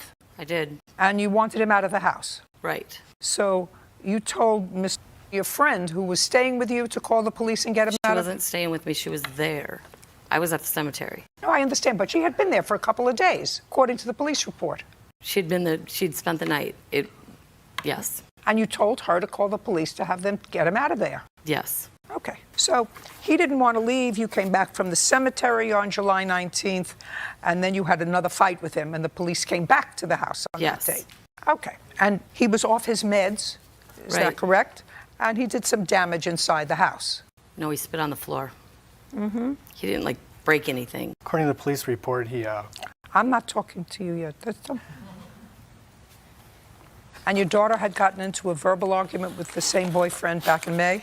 No, that was her boyfriend. Oh, that's a different person. Right. Your daughter has a drug problem? Yes, she does. Boyfriend too? No. He does not? No, he does not. He's clean and sober. Your Honor, I have evidence that he OD'd. That was my boyfriend. We're talking about her daughter's boyfriend. Kathleen is same person. Right. She also called the police on the 19th, then again on July 23rd. That's the same Same day. day. I believe that was Julie had called the police that day. Mm-hmm. And that was about Mariah's boyfriend. And he had showed Was your up. daughter's boyfriend staying at the house? No, he was not. Not But at your that time. daughter was? No, my daughter wasn't either. I had custody of their kids at that time. Her kids? Mariah's, my daughter's children, my grandchildren. How old are they? 2 and 5. You have them through the foster care system? I did. So what was she doing in the house? She wasn't there. She was in your house. What date was that? Whatever date it was, what was she doing in the house? No, in the beginning she was allowed there. It was after she didn't show up to court, and I believe that was in July or August. It was in August, and then she wasn't allowed there. But they were allowed to see the kids. Both her and Philip were. Philip's got custody of the children now. Who does? The father, the dad. He got them back. He did everything he had to. Who's Renee Curtis? She's one of the ones that put the trailer in the backyard. And Tyler is her boyfriend? Yes. And he was also in the trailer? He wasn't there that time. He had been in the trailer? He had been, yeah. So based on these reports, you moved to evict her? Yes, ma'am. Great. I would too. Anybody would. You don't have to help me. I would too. Can I see the eviction notice, please?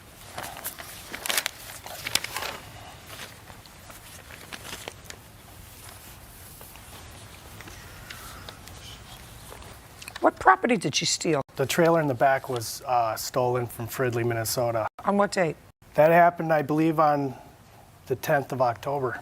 At that time, she was notified about the vehicles being parked all over the grass. You have photographs of that? No, but I got evidence of the city making the complaints where they were located in also the have yards. The abatement, Do you too. want to see it? The abatement orders. This is her countersuit with regard to the vehicles I know, that were but impounded. So I'm relevant. not there yet. I'll get there. At some point, when you had her evicted, you went in and you say you found damage to the home. I'd like to see the photographs of that. Okay.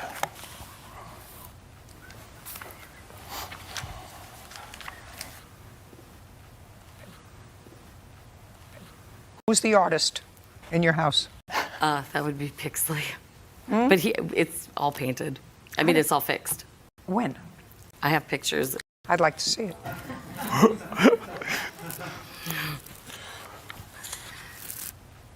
It's airbrush.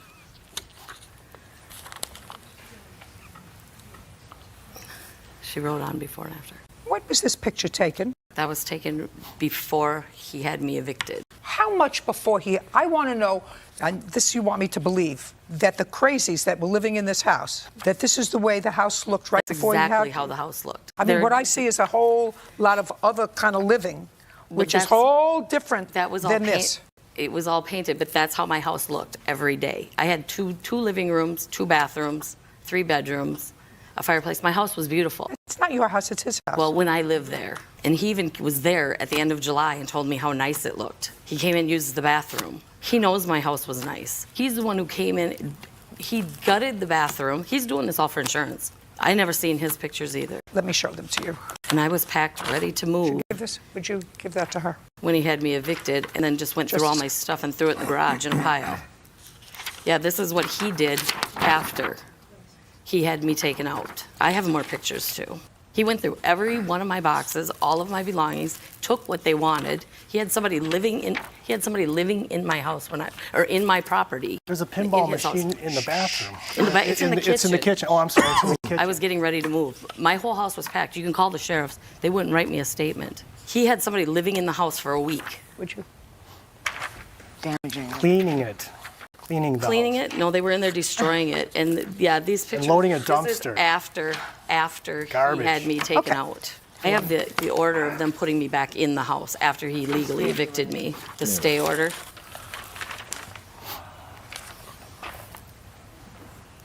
Okay, so you were evicted on what date? The sheriffs removed me October 20th. October 20th. And October 25th, you moved back in? Yes, ma'am. Okay, and between October 20th and October 25th, what you're suggesting is that this is the way the house was? Yes, ma'am. And you stayed there until when? I moved October 31st. So you stayed there for 6 days? I had to clean my stuff up. Just a second. You stayed there for 6 days.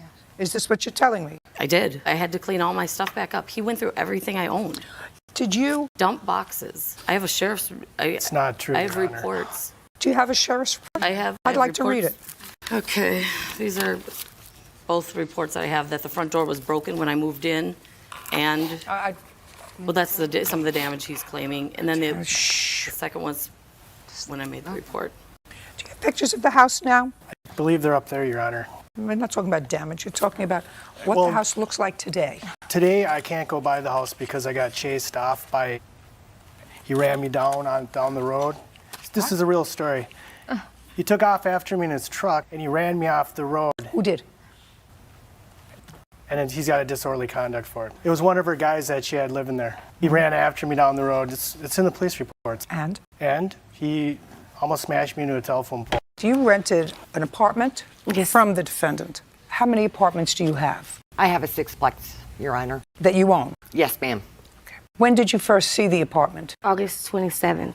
Is that when you first met Miss Klingensmith? Yes. You liked the apartment? It was okay. So you decided to rent it. And the rent was how much a month? $750. And you were going to be living there with? My daughter. When did the lease start? August 27th. Is that when you moved in? Yes. Is that correct? Yes, ma'am. This is what your lawsuit is about.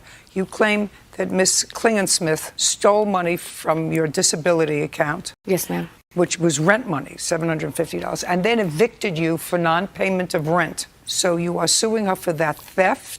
Yes. As well as an illegal eviction? Correct. Ms. Klingensmith said, I never stole any money from her. I didn't take money out of her account. She's counterclaiming for some damage that was done to the property when you moved out. Okay. Was there any security deposit? Yes, I gave her $400 security deposit. Did you get that back? No, ma'am. Okay. So you moved in August. Did you pay any rent for August? Yes, it was prorated. Okay, so you paid August rent, is that correct? Yes, ma'am. And you paid September's rent Yes, ma'am. on time, Yes. is that correct? Yes. What about October? It was late due to my How late? The 13th, October 13th. And rent was due on the 1st? It was due on before, it was late before, yeah, it was due on the 1st, but late after the 3rd. Late after the 3rd. Did she evict you in October? She sent me an eviction letter, yes. In October? Yes, two of them. On what date? October the 6th and October the 7th. So what did you do? I ended up paying my rent on the 13th. I had my disability. I was coming from Sacramento to move to Reno, so I had to transfer over my disability payments, and it took the Social Security a minute to do that. And I told Ms. Klingsmith that when I moved in, she knew I got disability, and this would happen, during. You can't tell me what she Okay, what she knew. All she knew was you paid her rent in August and you paid her rent on time in September, and in October you did not. Right. So after, I assume, you got these eviction notices, you called her? No, I didn't call her. I just called her. Well, yeah, I called her to pay the rent on the 13th. On the 13th. So what did you do when you... Oh, I tried to speak to her a couple of times to tell her that... Not tried. You spoke to her. I didn't speak to her at all. You just paid your rent on the 13th. Right. I tried to get a hold of Miss Klingsmith, and I have proof of that. I tried to give her a call when she was in the parking lot of our complex. I tried to talk to her. She paid your rent on the 13th? Yes. What happened in November? November, my money was stolen out of my account in the amount of $713. Just a second. So money was stolen out of your account in November? Yes. And the amount that was stolen was $713? Yes. And? So when I called Ms. Klingsmith to pay my rent, when I checked my card, the money was gone. So she's the only one that had my information and my card, because September I gave her my debit card to take the rent off herself. She took the rent off September herself to the ATM machine. She's the only one that had my PIN, all my social, everything. My money was gone, and I have proof of that for our department. So money was gone. So she stole my money and then tried to evict me for it. Ridiculous. She was going to steal your money. She would have stolen $750, not $713. Well, I mean, if she was going to take your money without your authorization, wouldn't she have taken everything that she was entitled to? Well, I would think, why would she want, I don't know, maybe she didn't want nobody to know her. I don't know why. I don't know why. If that's your whole argument, that somebody, in a case of... She didn't call me at all for my rent in November, at all. And she usually calls or knocks on the door. She didn't do none of that. You told me that the only notice that you got from her in October was that on the 6th she served you with an eviction notice. She showed me, and that's October. We're talking about November, right? I understand that. What do you mean she always? You only lived there since August. August you paid the rent. September you paid the rent on time. October you did not, and you said the first you heard from her was when she served you an eviction notice on October 6th. Okay. In October, yes, I did hear from her. She knocked on my door and a few times in October. You have no case against her. You didn't pay your rent in November. Somebody, probably in a case of identity theft, I have no idea. Okay, Ms. Judge Judy, I have proof that I tried to pay my rent to her in November, even though my money was stolen. I have proof of that. Just tell me when. Okay, I tried to pay. I asked you for a date. Okay, November the 4th, I believe. I tried to pay. Make sure you're giving me the right. You just told me you didn't have any money in your account because she had stolen just because I didn't have any money. Okay, just because I didn't have any money in my account from that card, I have money back. You can look at my back pay from Social Security, and my dad wrote a check for October. So I do have money to pay my rent. Just because my money was stolen out of my card doesn't mean I don't have any money. I want you to show me when you tendered her the rent in November. Okay. Can I look on my phone? Absolutely. Okay. 11/20. Well, okay. We had just the date. I don't want to hear an excuse. I said November 12th. You're late. You're late. Your Honor, we went to court. That's why I'm late. We went to court for the eviction. She evicted me on the 4th. We went to court. The judge ordered me to pay $590 for that month of November. I have that right here from the judge. He ordered me to pay $590 for November. That was from the judge. That was on like the 22nd of November. So he ordered me to pay $590 for rent, and he ordered me to pay $300 starting January for the rest of my deposit. Ms. Klingsmith was there in court. When the judge ordered that, he told me I had a certain amount of time to pay it, right?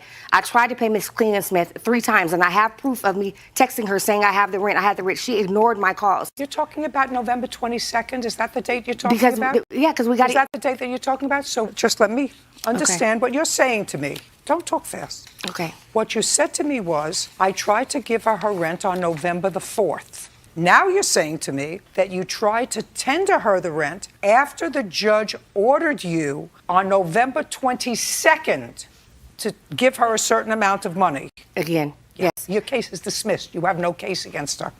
You have no case that she stole any money out of your account, and you didn't pay your rent on time in October, and you didn't pay your rent on time in November. You have but for the fact that she sued you here, would you have counterclaimed? Yes, ma'am. Yeah, well, you have $400 in security deposit, but she lived in the apartment in the month of November. Yes, ma'am. And you received no money for November. Correct. Okay, fine. So now you're going to tell me what the damage is. I have a list here. Your Honor, she did not mention any damages in court. Don't speak. I have utility bills that she did not put the utilities in her name. Just a minute. That's not in this counterclaim. In this counterclaim you have, I had to extensively clean the unit and repair several holes that were in the walls. She didn't pay her rent on time and made complaints about me to the Housing and Health Department. She would call my work claiming there was an emergency. She owes me for the damages, which the only thing that I have here in your countersuit are cleaning of the unit, which I will look at a bill if you have a cleaning bill. Your Honor. And the whole, don't Please. speak.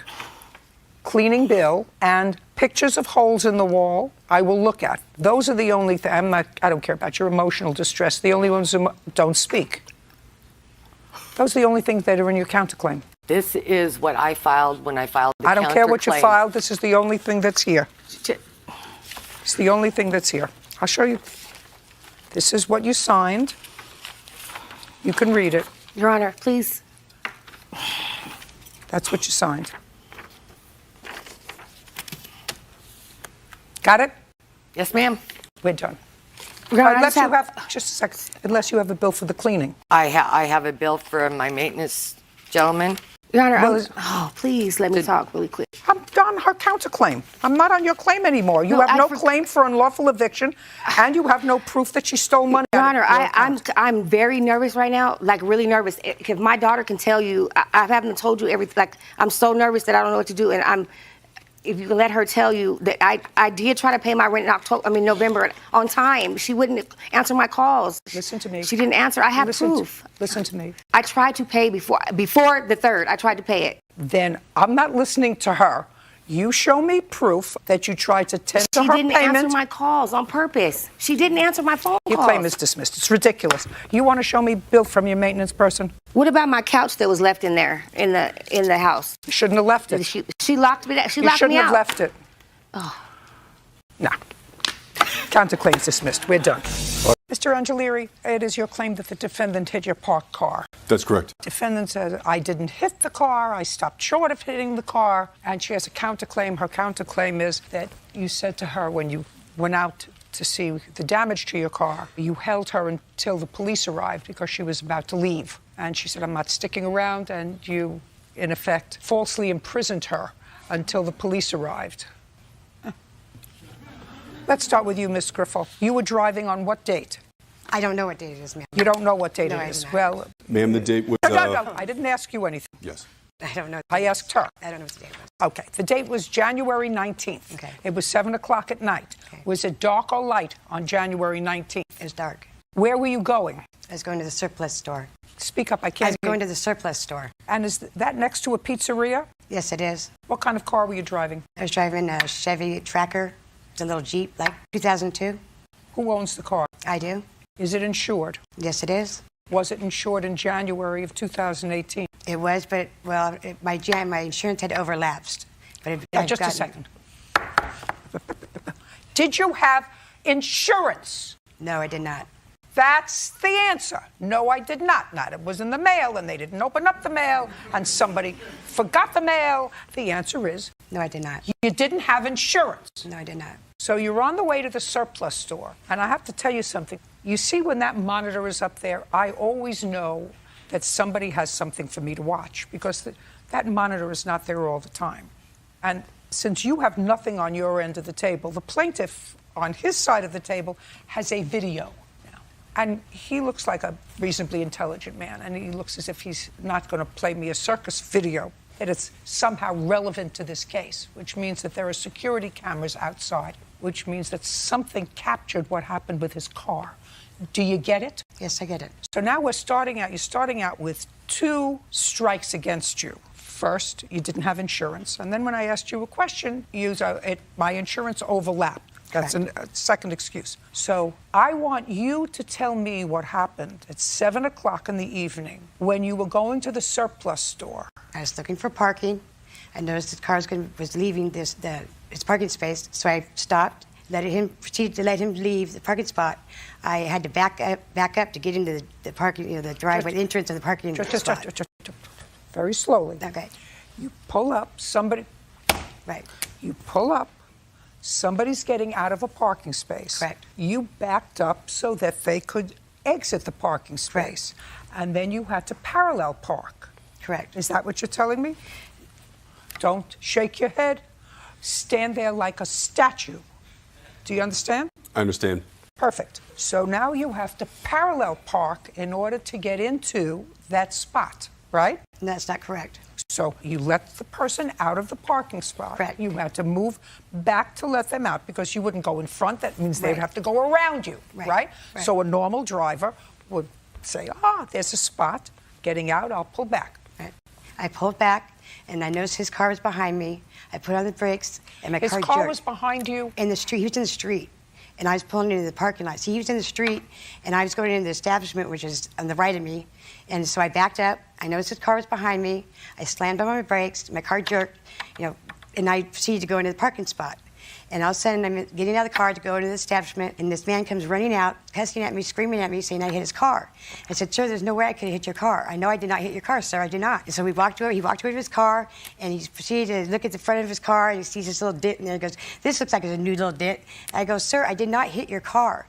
And so he walks to the side of the car, and he goes, oh, my God. He started acting out that I had made this big dent in his car. And I said, there's no way I could have hit your car and made that dent without me knowing it. I did not hit your car, sir. I don't know what you're talking about. So I was going to argue with him, so I proceeded to go in the establishment, and he grabbed my arm, and he held me there, and stayed behind my car so I couldn't leave.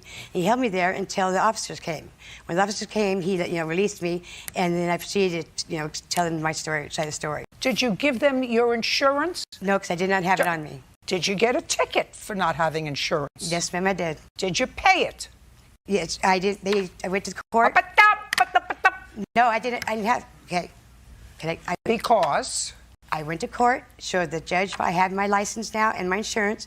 He gave me a fine. Because just a second. He gave you a fine because he didn't like you?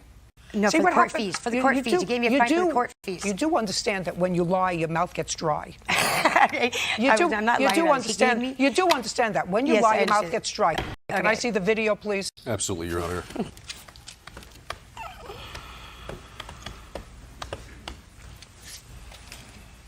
Your Honor, when the video plays, if you'll pay attention to the top center part of the screen, you could just see my car in the edge of the frame.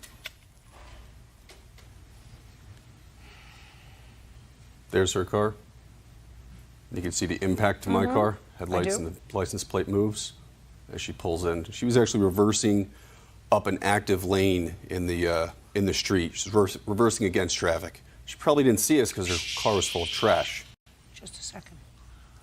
There she is, grabbing my arm as I'm telling her I'm going to call the cops. Take a picture of her face. She's flipping out because I think she's going to bounce. And she's waddling back to her car. Listen to me. I don't need your No problem, assistance Your Honor, sorry. in looking at a video.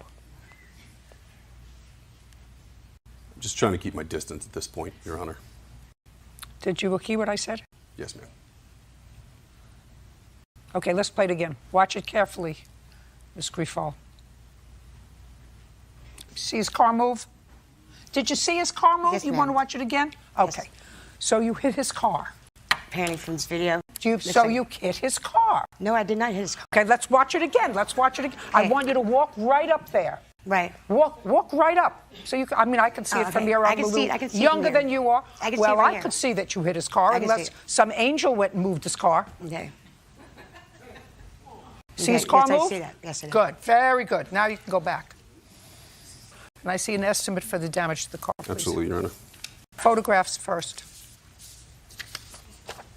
Here, sir. Photographs. But the way that the damage was done, there's no way I could have done that damage because I backed up straight back. No, His that's damage is done on the side of the car. Listen to me carefully. I saw where you hit him. You hit him on the bumper.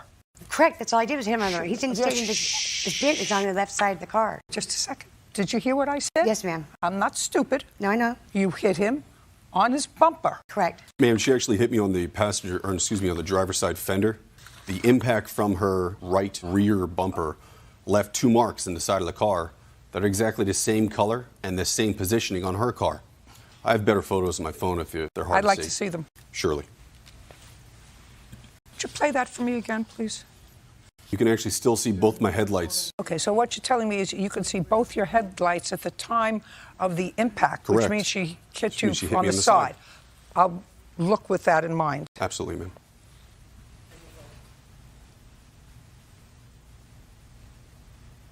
I see what you mean. You I see got me? it. Yeah. I got it.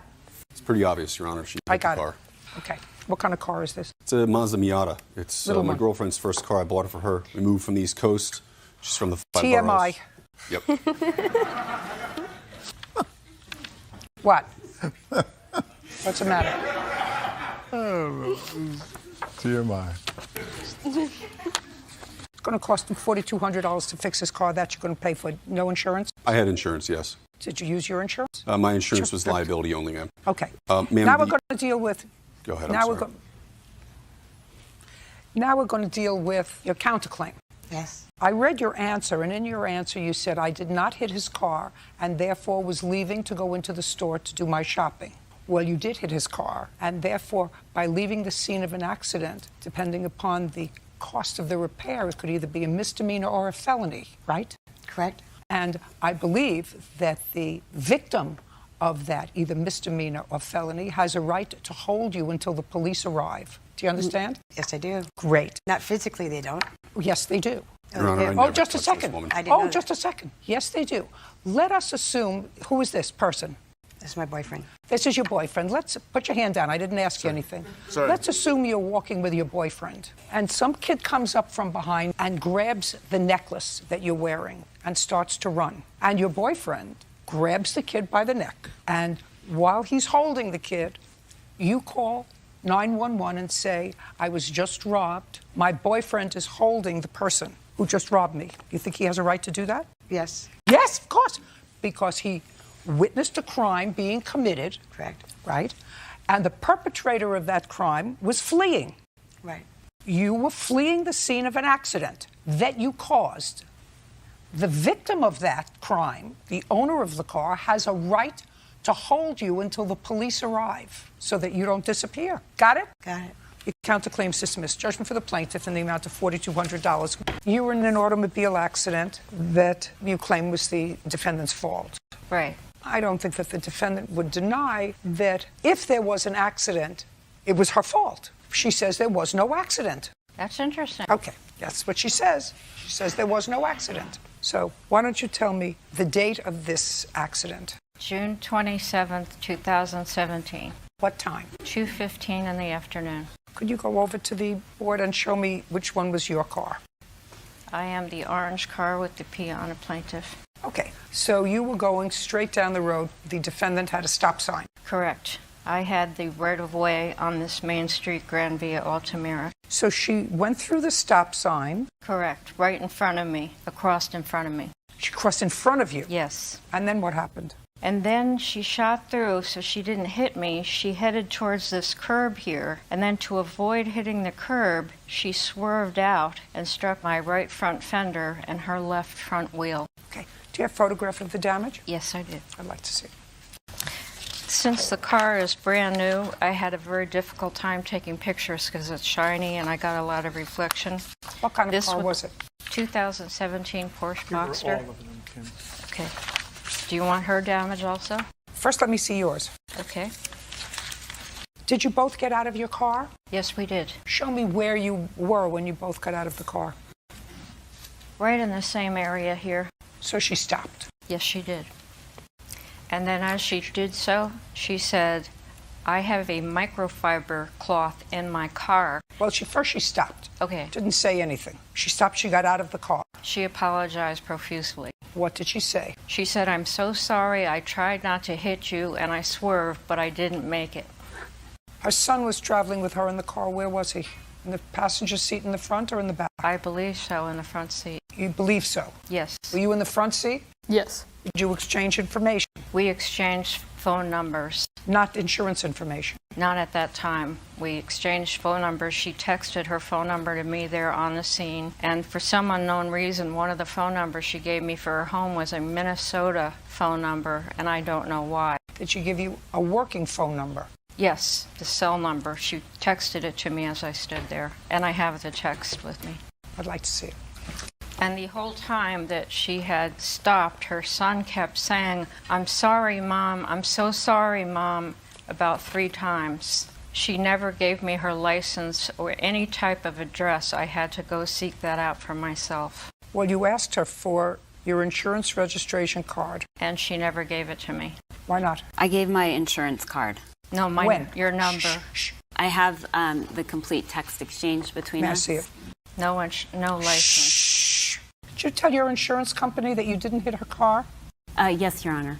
Why? Because we came close, but I did not. That's baloney. That's not. baloney. It's baloney. Because you wouldn't have gotten out of your car if you didn't hit her.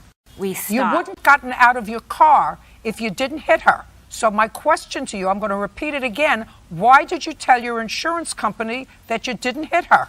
I told my insurance company that I did not feel an impact. We were very close, and I rolled down my window, and she was right there. That's not true. How could you lie? Is that what you want to teach him? How to lie? Is that what you want to teach your son? How to lie? Your Honor. Okay, well, that's what you're doing. Because your son was in the car, he knows that you hit her. So if what you want to do is teach him how to grow up to be a liar, you're doing a good job. That is not what I want to do. Well, then you want to tell me why you told your insurance company that there was no accident. Because, do you want me to go? No, I want you to tell me. You and I both know that there was an accident. We both know it because everything she told me was true. That you got out of the car, that you said, "I'm so sorry, I tried to avoid you." I did not say that. Tell me what you said. Just a second. Just remember who you're telling the story to and who was there and heard you. Just remember. Okay. Great. I made the turn. You went through a stop sign. She had the right of way. Yes, she did. And it was very clear. I could see around the corner there was no car coming. Well, there was a car coming. Well, it was not. There was a car coming because her car was coming. Okay. So you didn't see it. Maybe you were distracted. Maybe you were having an argument with your son. Maybe you were having a heated discussion with your son. Whatever it was, you blew a stop sign. You blew the stop sign. I did not blow the stop sign. Well, you did because you hit her. She had the right of way. If you came in close contact with her, or if you swerved to avoid her, then you still blew a stop sign. I did not blow the stop sign. I come out of this neighborhood every day because I live there. And I have to be very careful because sometimes people blow. We're talking about June 27th, 2017. Make sure you're careful because otherwise you brought him here. I'll ask him questions. Do you understand? Nope. I didn't ask you to do anything yet. I made the turn and I was going and I saw a car speeding from my left side. Yeah, just a minute. Just to make sure you realize who you're telling me this story in front of. And I stopped and I didn't feel anything or hear anything. And so I was relieved. I rolled down my window and she said, "What the hell are you doing?" And I got out of my car and she backed up and she goes, "Look at the scratch on my car." And then she looks at my car and she said, "And there's no damage to your car." She said, "My husband is going to kill me." What kind of car were you driving? A Tesla Model X. Yes. Go ahead. And so I said, "Well, I have a microfiber cloth in my car. Do you want me to try to wipe your scratch?" And she said, "Sure." So I did that. Just a minute. Are you trying to tell me that a lady, for no reason, would say, "Let me go in my car," when there was no contact between your car and hers, and get a cloth and try to polish out a scratch? You telling me that you want me to believe that? That you did that? Well, I was... No way in the world. I didn't make that spot on the floor, but let me get down and let me wash the floor. Let me try to get the spot out of the floor, even though I had nothing to do with it. You trying to tell me that a lady like you tried to buff out a scratch on her car that she didn't cause? Do you understand where I'm going? I understand where you're going. Great. So we got out, we both took pictures, and she wanted to file a claim, so I gave her my information and the insurance. Why in the world would you give her your information, madam, if there had been no contact with the car? Because I didn't want to have an argument with her. I figured the insurance company could deal with it. If you told the insurance company that there was no accident, the insurance company said, our insurance said there was no contact between... Well, no, they investigated it. And I have the pictures from the insurance company of both cars. Would you like to see a picture of her wheel? I would love to see the full report of your insurance company. I want to see if you said to them there was no contact with the car. I have the pictures. I want to see if you told the insurance company that there was no contact with her car. I want to see if you told the insurance company that there was no contact with her car. I don't have a report from the insurance Then company. I'm not interested. Can I see a bill to fix your car, please?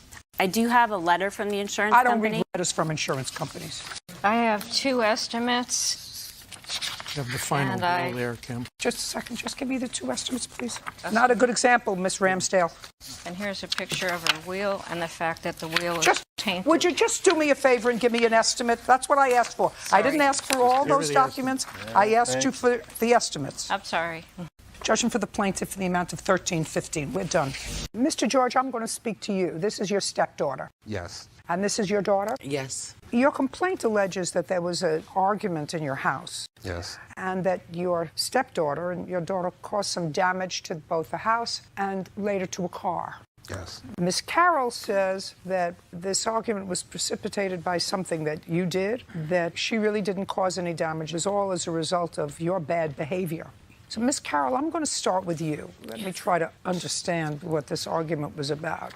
On the 13th of May of this year, according to what I read in your mother and stepfather's petition, you came to your mother's home because some friends of yours had a baby. Yes, Your Honor. And these people didn't have the wherewithal to take care of this baby. Yes, the proper things. So you came to the house to see if you could give the baby to your mother. No, Your Honor, I didn't come to the house to see if I can give the baby to my mother. I asked her if it was possible to watch the baby because she did offer, so we came back. That's not what I'm reading.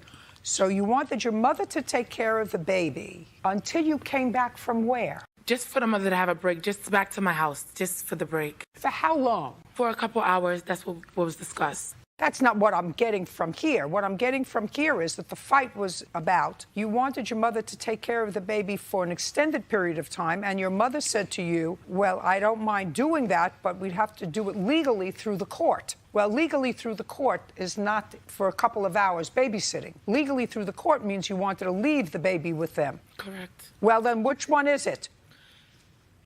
Listen. If you tell the truth, you don't have to have a long memory. If you're going to make up stories, you're going to look very foolish and it's going to be very unpleasant. Do you understand? Yes, Your Honor. Great. Now, on the 13th of May of this year, you came and you asked your mother to do what? To watch the child. For how long?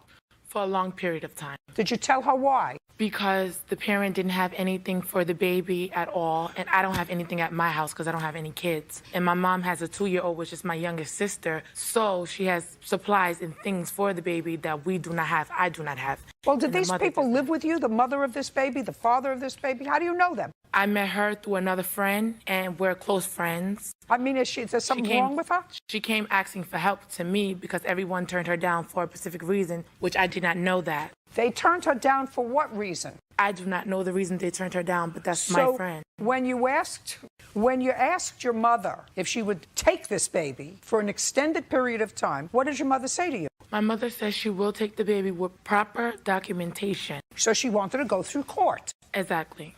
And what did you say to her? I said, okay, Ma, then we can do that, no problem. But the mother didn't have the stuff for the baby because she had a situation incident where she lost her apartment, she was homeless, and she did not have proper documentation because all the baby stuff and her stuff had gotten lost in the moving situation. That's what I was trying to explain to my mother. What stuff? You mean like a birth certificate? Birth certificate, social security card, and she did not have the money to replace anything else. She was messed up. Listen, if this is your good friend, why didn't you say, come and stay with me? I'm not in that situation right now, Your Honor. What do you mean you're not in that situation? You have no kids. You said to me, I have no kids. This is a good friend of mine. Exactly. And she was homeless.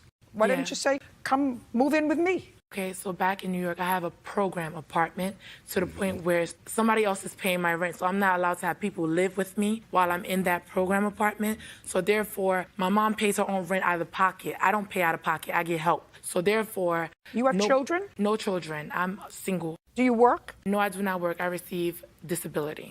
In any event, at some point, the argument with your mother precipitated your stepfather, according to you, coming in to find out what this was all about. Exactly. Because mother said, I'm not doing this unless it's through the courts, so I have proper documentation. Your stepfather, according to you, came in and said, what are you trying to do?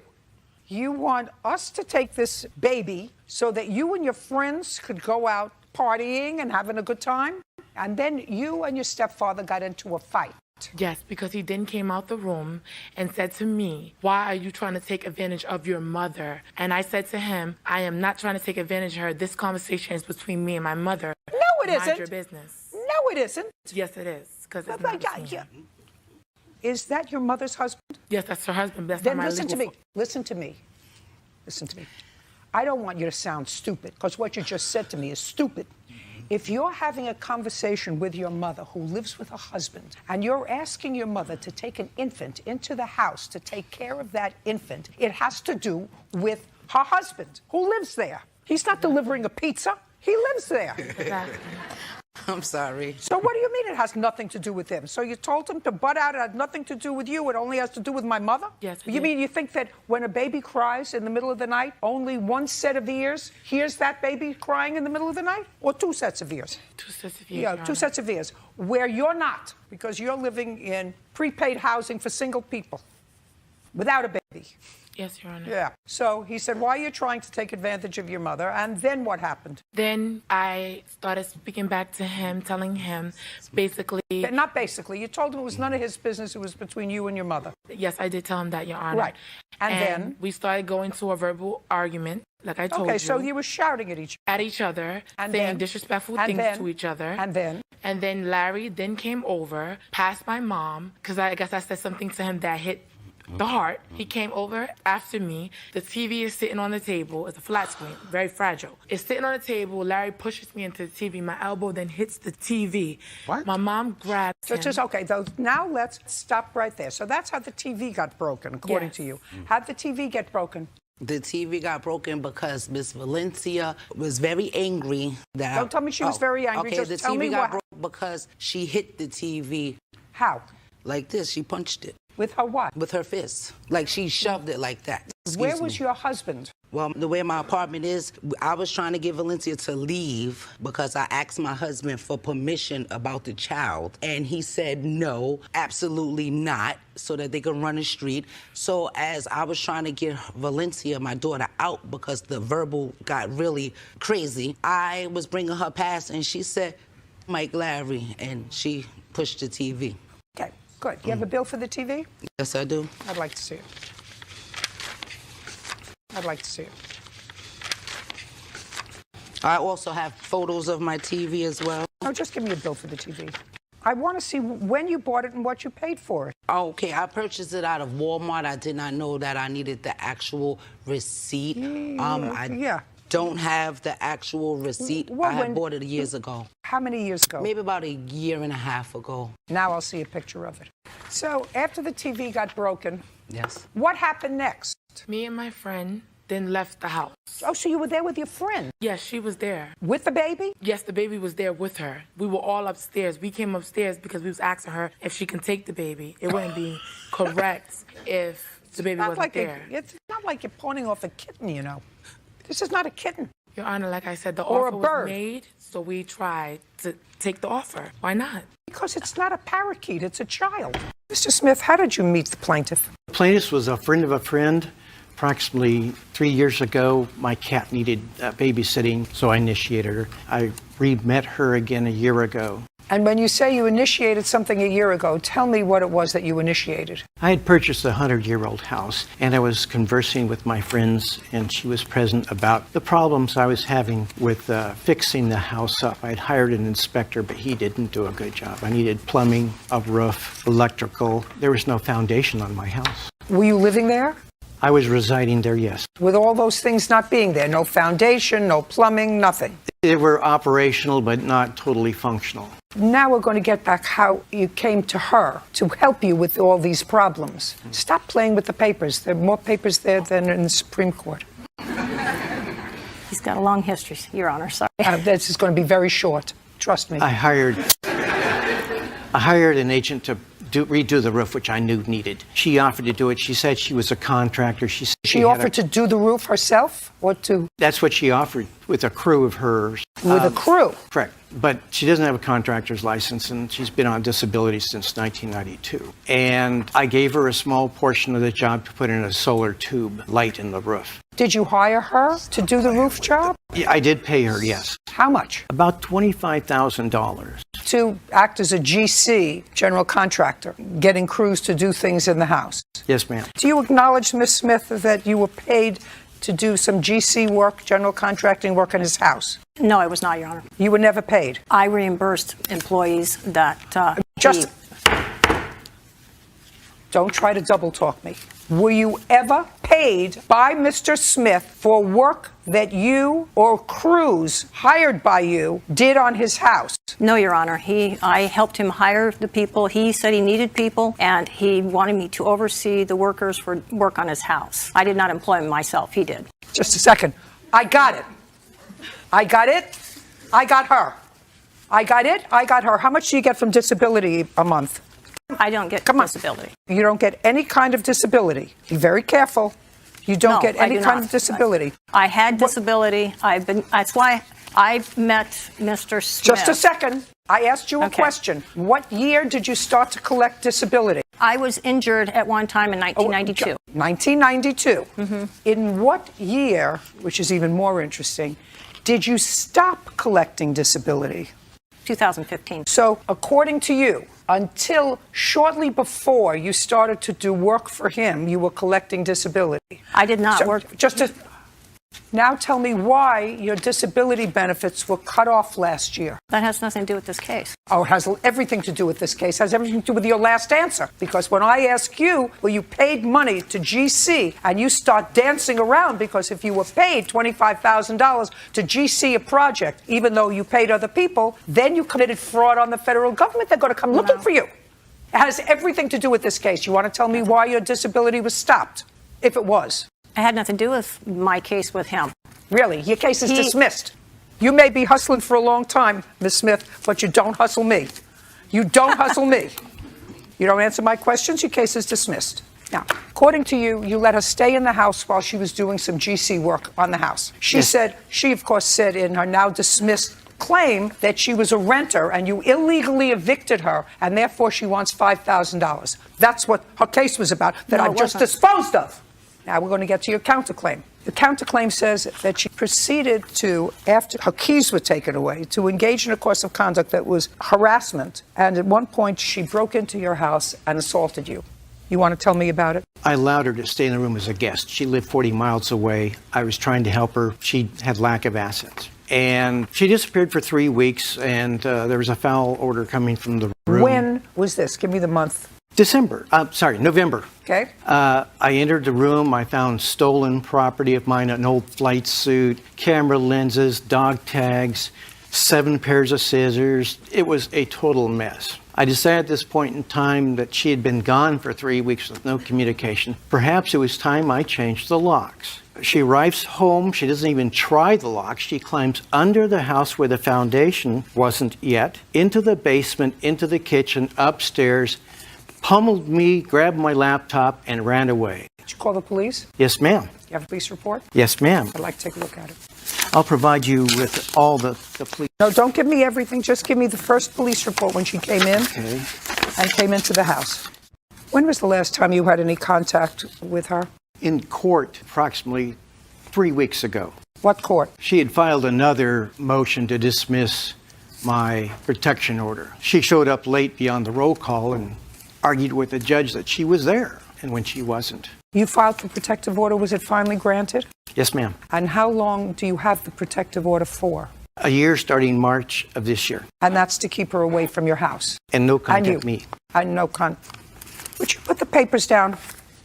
Is there any reason whatsoever that you would want to have any contact whatsoever with Mr. Smith? Yes, Your Honor. I filed a protection order against Mr. Smith in December of 2015. Was it granted? Yes, it was. For how long? For 30 days, and I came down Just with a ocular second. migraines and could not make the hearing. I don't care.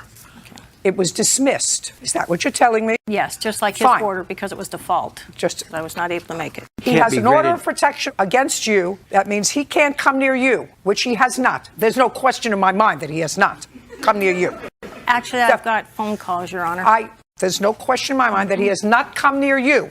So what part of put the papers down don't you get? You have no reason to look at papers. I've dismissed your claim. I'm merely addressing the countersuit. Well, I have evidence for the countersuit, Your Honor. You do? Yes, I do.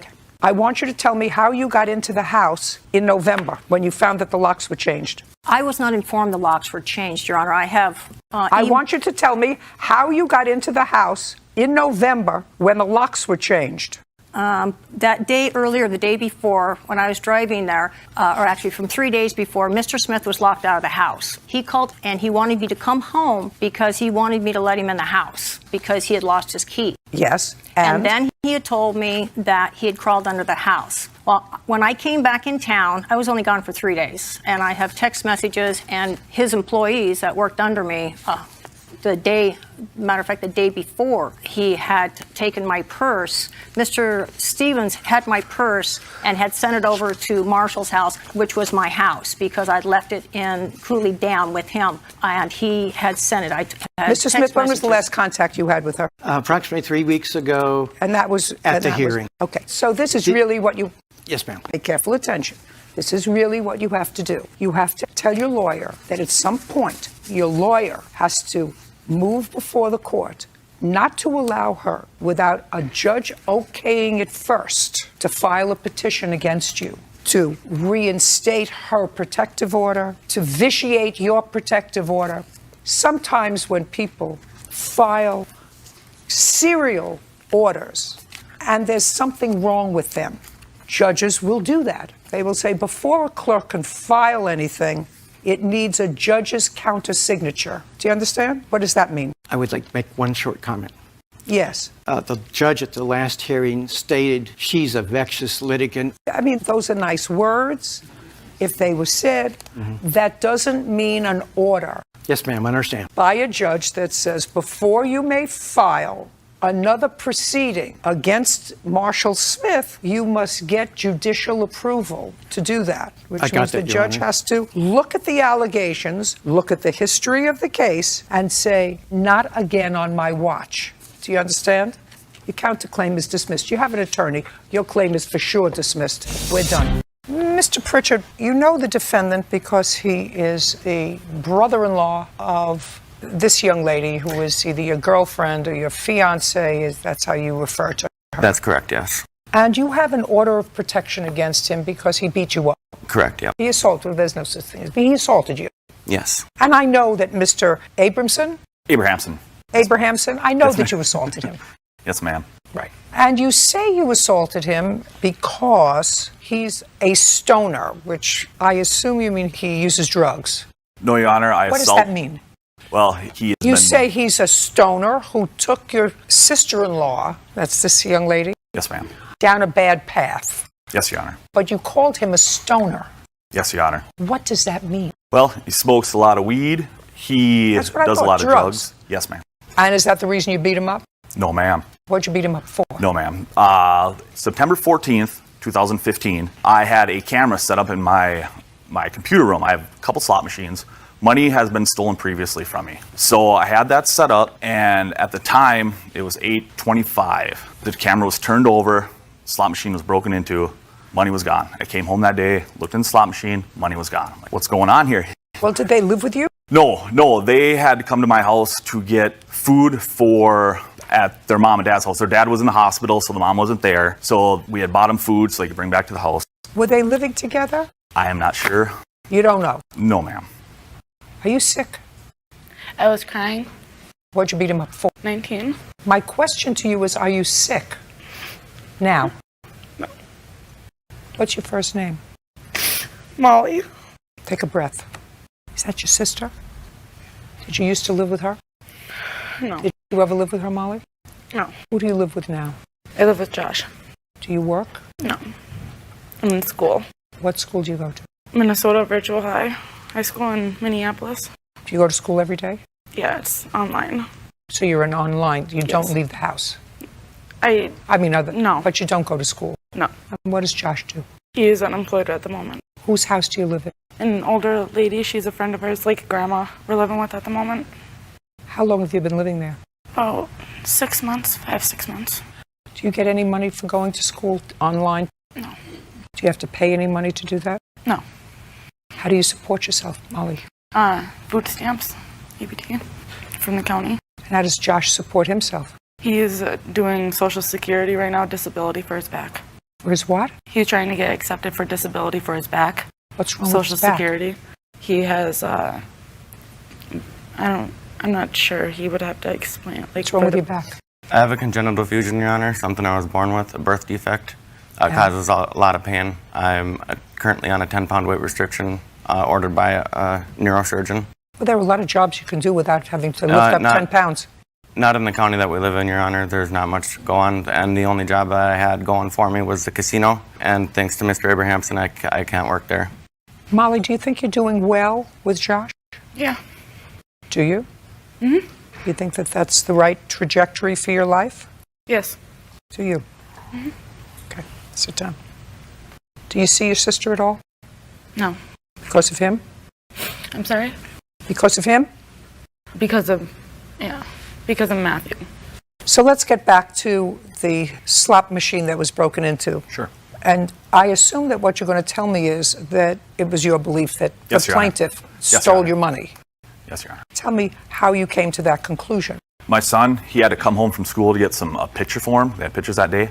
And he witnessed the car pull in at, what time was it? Do you want to? Stand up. The Tell me time, your name. Aiden Owen. Tell me about the day that the slot machine got broken into in the house. The money was taken. I went to school that morning and Where was your dad? At work. And your mom? At work. And how old are you? I went inside the house, climbed through the kitchen window because I didn't know that the key was inside the garage. And then I got the picture for him, walked down the street. Well, I locked the door. So you went out the door? Yes. And you locked the door behind you? Yes. And then I locked it and went back and I started walking down the road and I seen a Chevy Impala go by me that they used to drive. And obviously it was them. And I went back. Did you see who was in the car? No. Now, is this a well-traveled road? Yeah. How many times have you seen that car before? Probably every 2 months that I went to my grandma's. You said something about your grandma. Oh, I used to go to my grandma's every 2. And that's where you saw whose truck was it? Car. It was theirs, but they were borrowing it. From your grandmother? No. From whom? I have no idea. All I remember is they're borrowing it from a friend. What color? Chevy Impala. It wasn't a truck. I think it was a silver, grayish. How far from your house was it? Probably a block or 2 away. So you continued to go to school? Yeah. And it was based on that you assumed that he was the one who broke into the house? Well, not broke in. No, we left them the food, so they had permission to be in the house, just not grab the money. Oh, okay. So how did they get into the house? Key. We gave them the key. Or they had the key was at my house, so then they could get in because we were at work. Okay, so you had prepared food for them? Correct. Yes, ma'am. On the kitchen table. Was the food gone?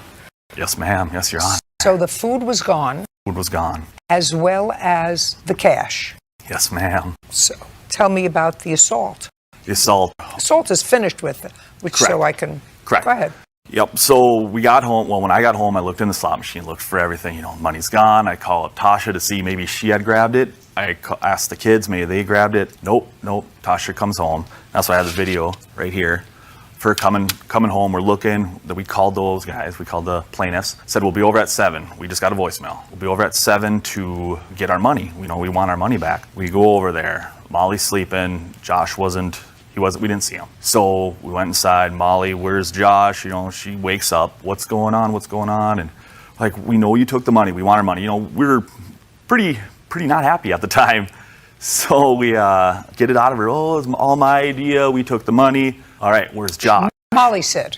Yes, ma'am. Molly said, it was all my idea. We took the money. All right, where's Josh? And your wife was with you. Correct. Is that correct? Correct. And that's what your sister said. Correct. It was my idea. Okay. And then we found out Josh was in the bathroom. I broke in, and that's when the assault occurred. It was all done, went home. Did you get your money? No, ma'am. From what? He doesn't have a job. I can't get anything. Well, what'd they do with the money? We still had the money, Your Honor. We did offer it back to him. He wasn't concerned with that, though. No. How much money did you take? $40, ma'am. And Why'd you take the money? I didn't take it. Molly did. Yes. Did she tell you why she took the money? There was a miscommunication between her and her mother. Her mother did say that there was going to be $40 for us to help us get through. She was planning on being gone for a while down at the hospital with her dad in recovery. There was a miscommunication. I didn't know exactly what the whole deal was, but from what I gathered out of it, I guess we were supposed to grab it out of a bank account, but she had thought that it was supposed to be given to us from there. Okay, so that's when the assault took place. Yes, He pled guilty to something, and as a result of that, he got an order of protection. Yes. And this is what this case is about. Is your claim, Mr. Pritchard, that Mr. Abrahamson. Abrahamson, no, I can't say that. Mr. Abrahamson continues to violate the order of protection. That's correct, Your Honor. Mr. Pritchard, you've known this family for a long time. Yes. Right? Yes. Was it Mr. Abrahamson's practice to go to the casino before you got the job there? Think before you answer the question, otherwise I bring Molly up, and Molly's not going to be happy if I bring her up. Do you understand? Yeah. Was it Mr. Abrahamson's practice? Some people like the casino, and some people don't go to the casino regularly. So you know them for a long time. Yes. And you're not a regular worker bee. So did you know that it was his practice to go to the casino for entertainment? Yes, Your Honor. I had worked there before. Okay. And how frequently did he go to the casino before? Before? From Once a week, twice a week, 3 times a week? maybe twice a month. On the weekends? Yes. And would you see him there? Yes. Where would you see him? On the floor at a slot machine. Did he go with his wife?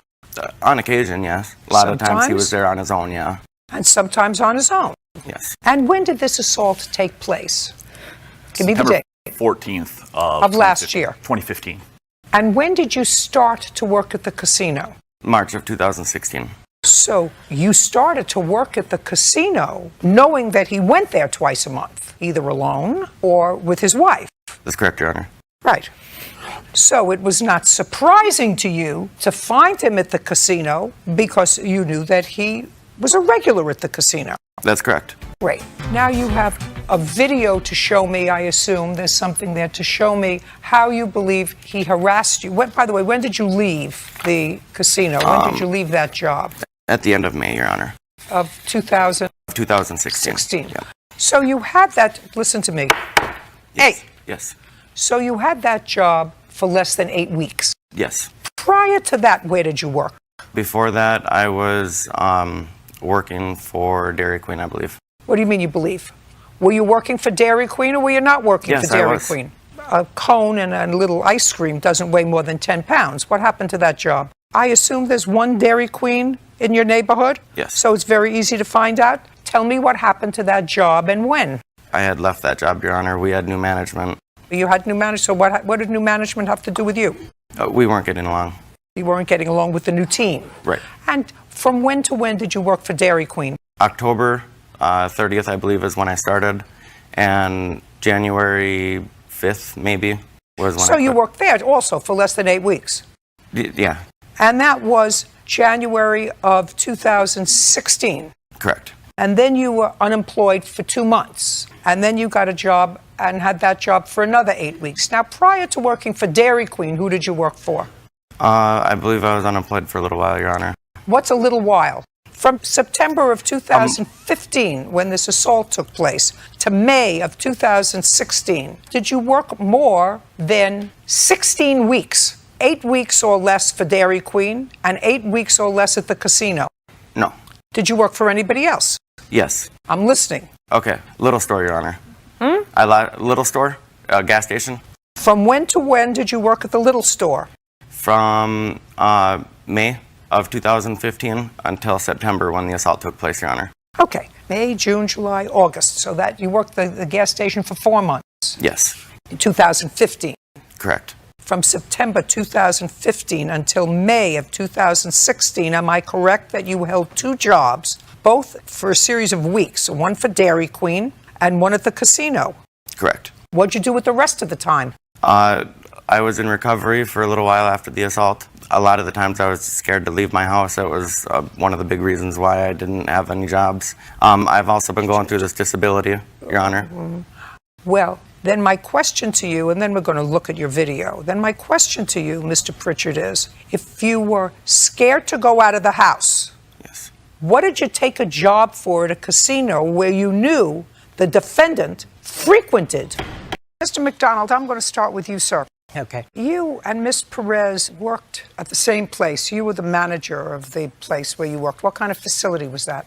It's a check cashing. You were the manager, and what role did you have there? I was assistant manager. You were selling a car. That is correct. And Miss Perez and you came to an agreement that she was going to purchase the car. When was that, Mr. McDonald? We started talking about it probably about August 11th, 2016. Did she purchase it in August of 2016? Yes, she did. And she gave you a down payment? That is correct. How much? $2,500. And the agreement was she was going to pay you $200 a month. The agreement was that she would give me $100 every payday, which would be $200 per month, some months $300. And in the month of September, did the payment start immediately in September, or were they delayed until October? No, ma'am, they started till October 1st was her first payment. Did she make a payment in October? Yes, she did. Did she make a payment in November? Yes, she did. It was late.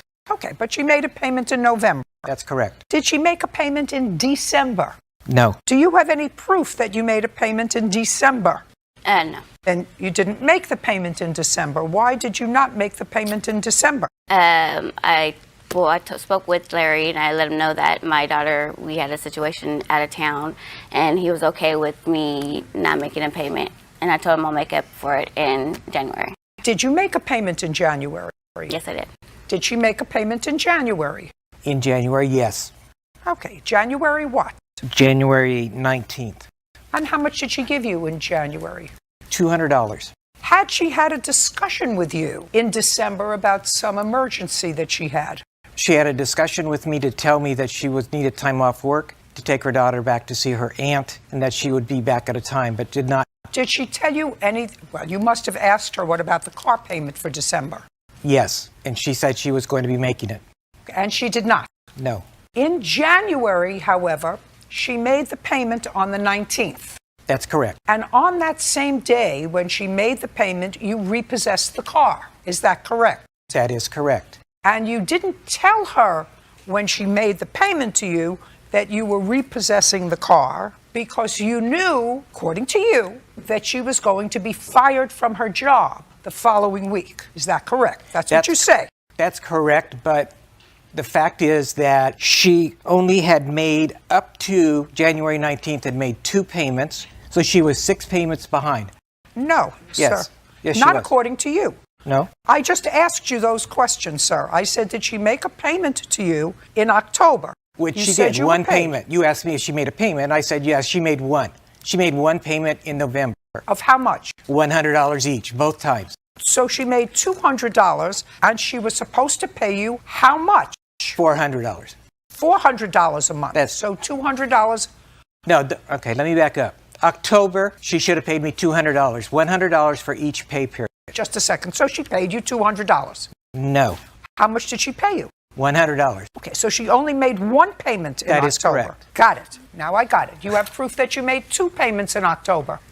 Question. There's a question before you. Did you make 2 payments in October? No. In November, how many payments did she make? 1 payment of $100.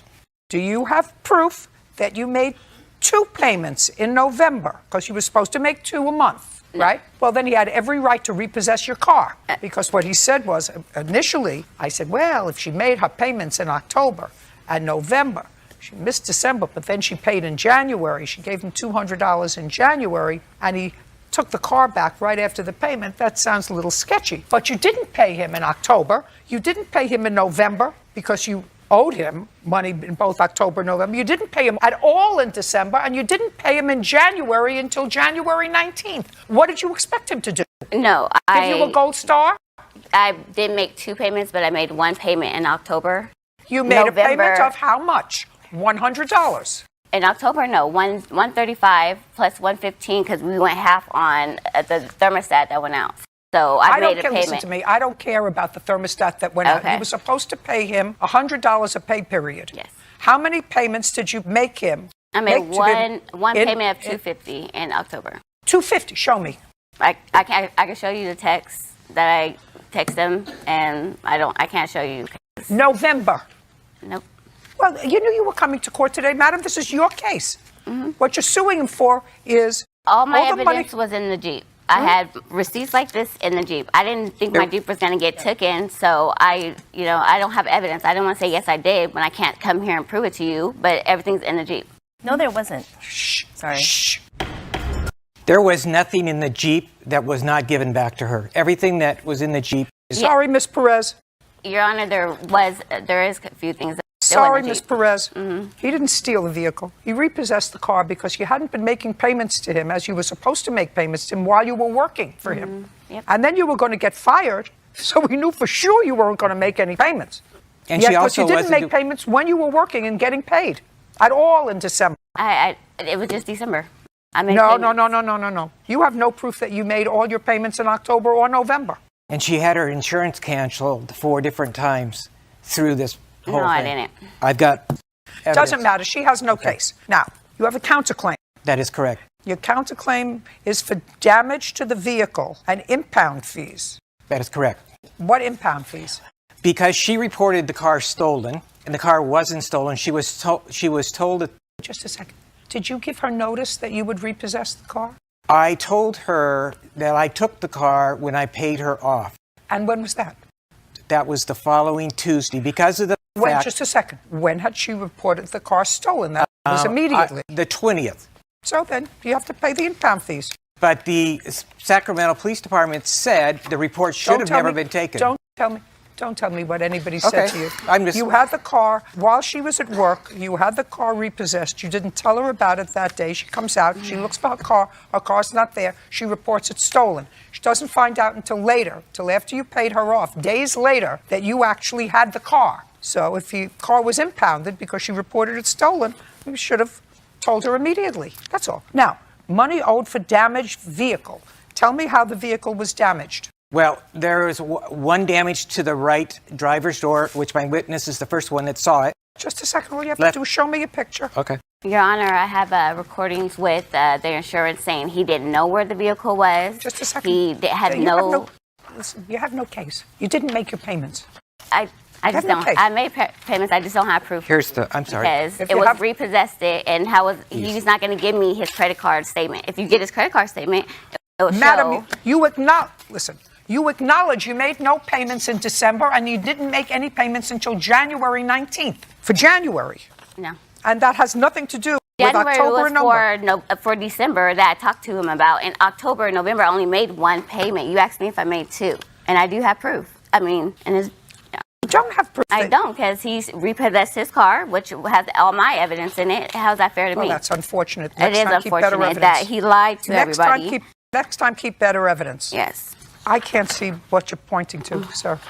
I can't see what this is. You can see the dent right in the center of the picture. You're talking about right here? there? And here's the... You're talking about here? Yeah. Of insurance payments. I've been paying insurance. I don't care if you've been paying insurance. You weren't paying him. Yeah, I was. You have proof that you're paying insurance. Yeah. You should have proof that you were paying him. How did the car get dented here? I don't know. I wasn't pointed out it. He pointed out to me. Oh, well, actually, Marie pointed out to me, and I told him when I was on the freeway, I heard a dink, but didn't notice anything until she pointed it out. It looks like a rock or a ball, or I'm not sure. I'm not sure it might have been on there before. Just a second. You saw this, Jen? Yeah. Good. Stand up. Did you see how it happened? No. No. She doesn't know how it happened either. But I know the car how it was when Larry gave it to her. And so when I came to work and it was literally 70 feet away from me, I said, what is that dent? What? It looks like somebody hit a car door onto hers.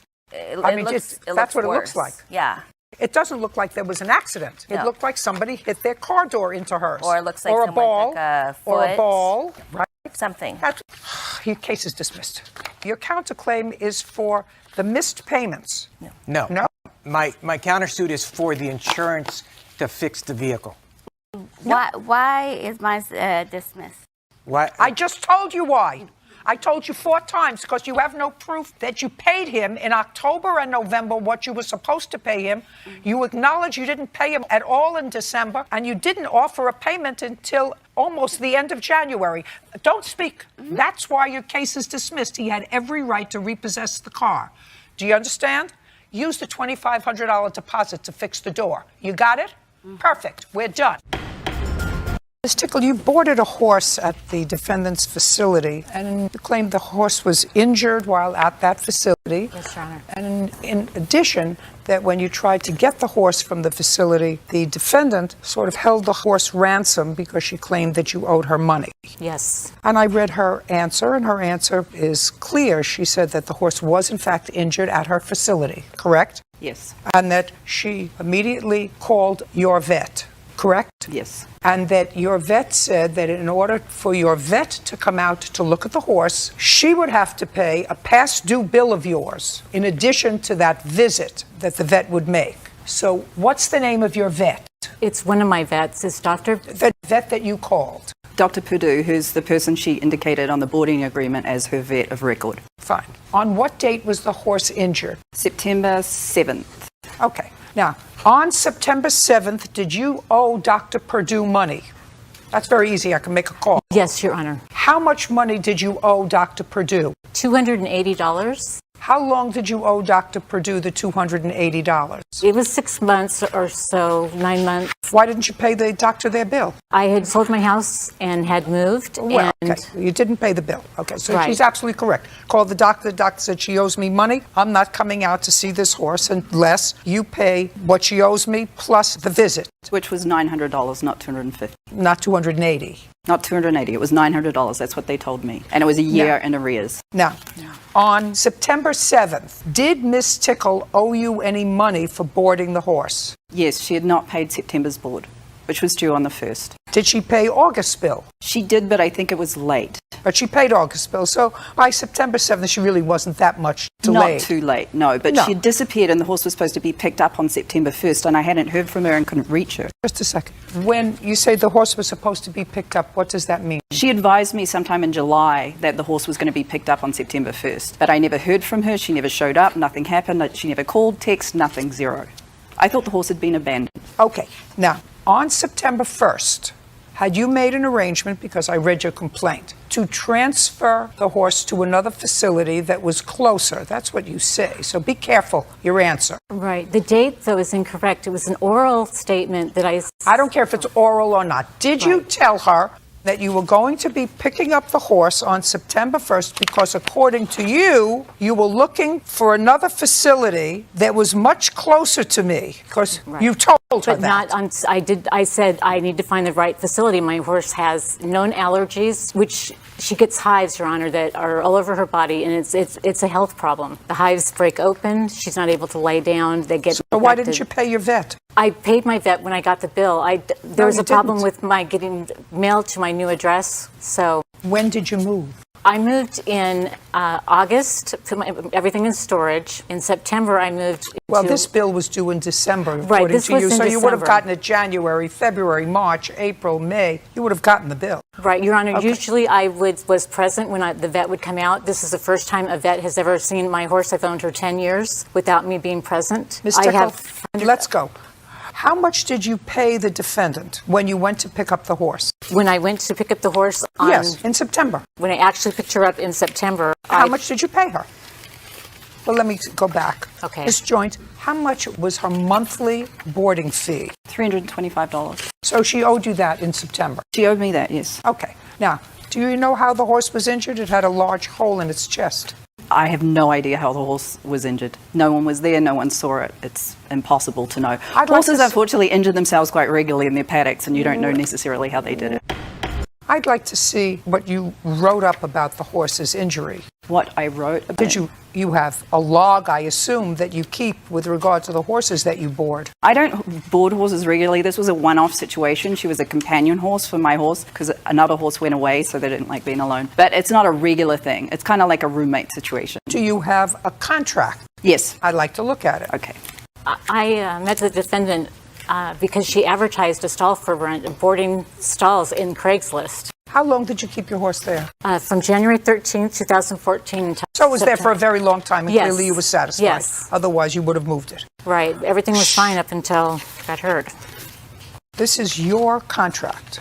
And this says that if the horse becomes injured, which the horse clearly was, that it's your responsibility to first try to contact the boarder. Which I did desperately. Just a second. That's fine. And the second thing that you do is if you can't contact her, she gives you permission to contact her vet. Correct. Which you did. Correct. If the boarder's veterinarian is unavailable, the boarder authorizes the stable to call its veterinarian in an emergency, and that the boarder will be fully responsible for all veterinary charges so incurred. So you really had the responsibility to call a vet, but it's her responsibility to pay.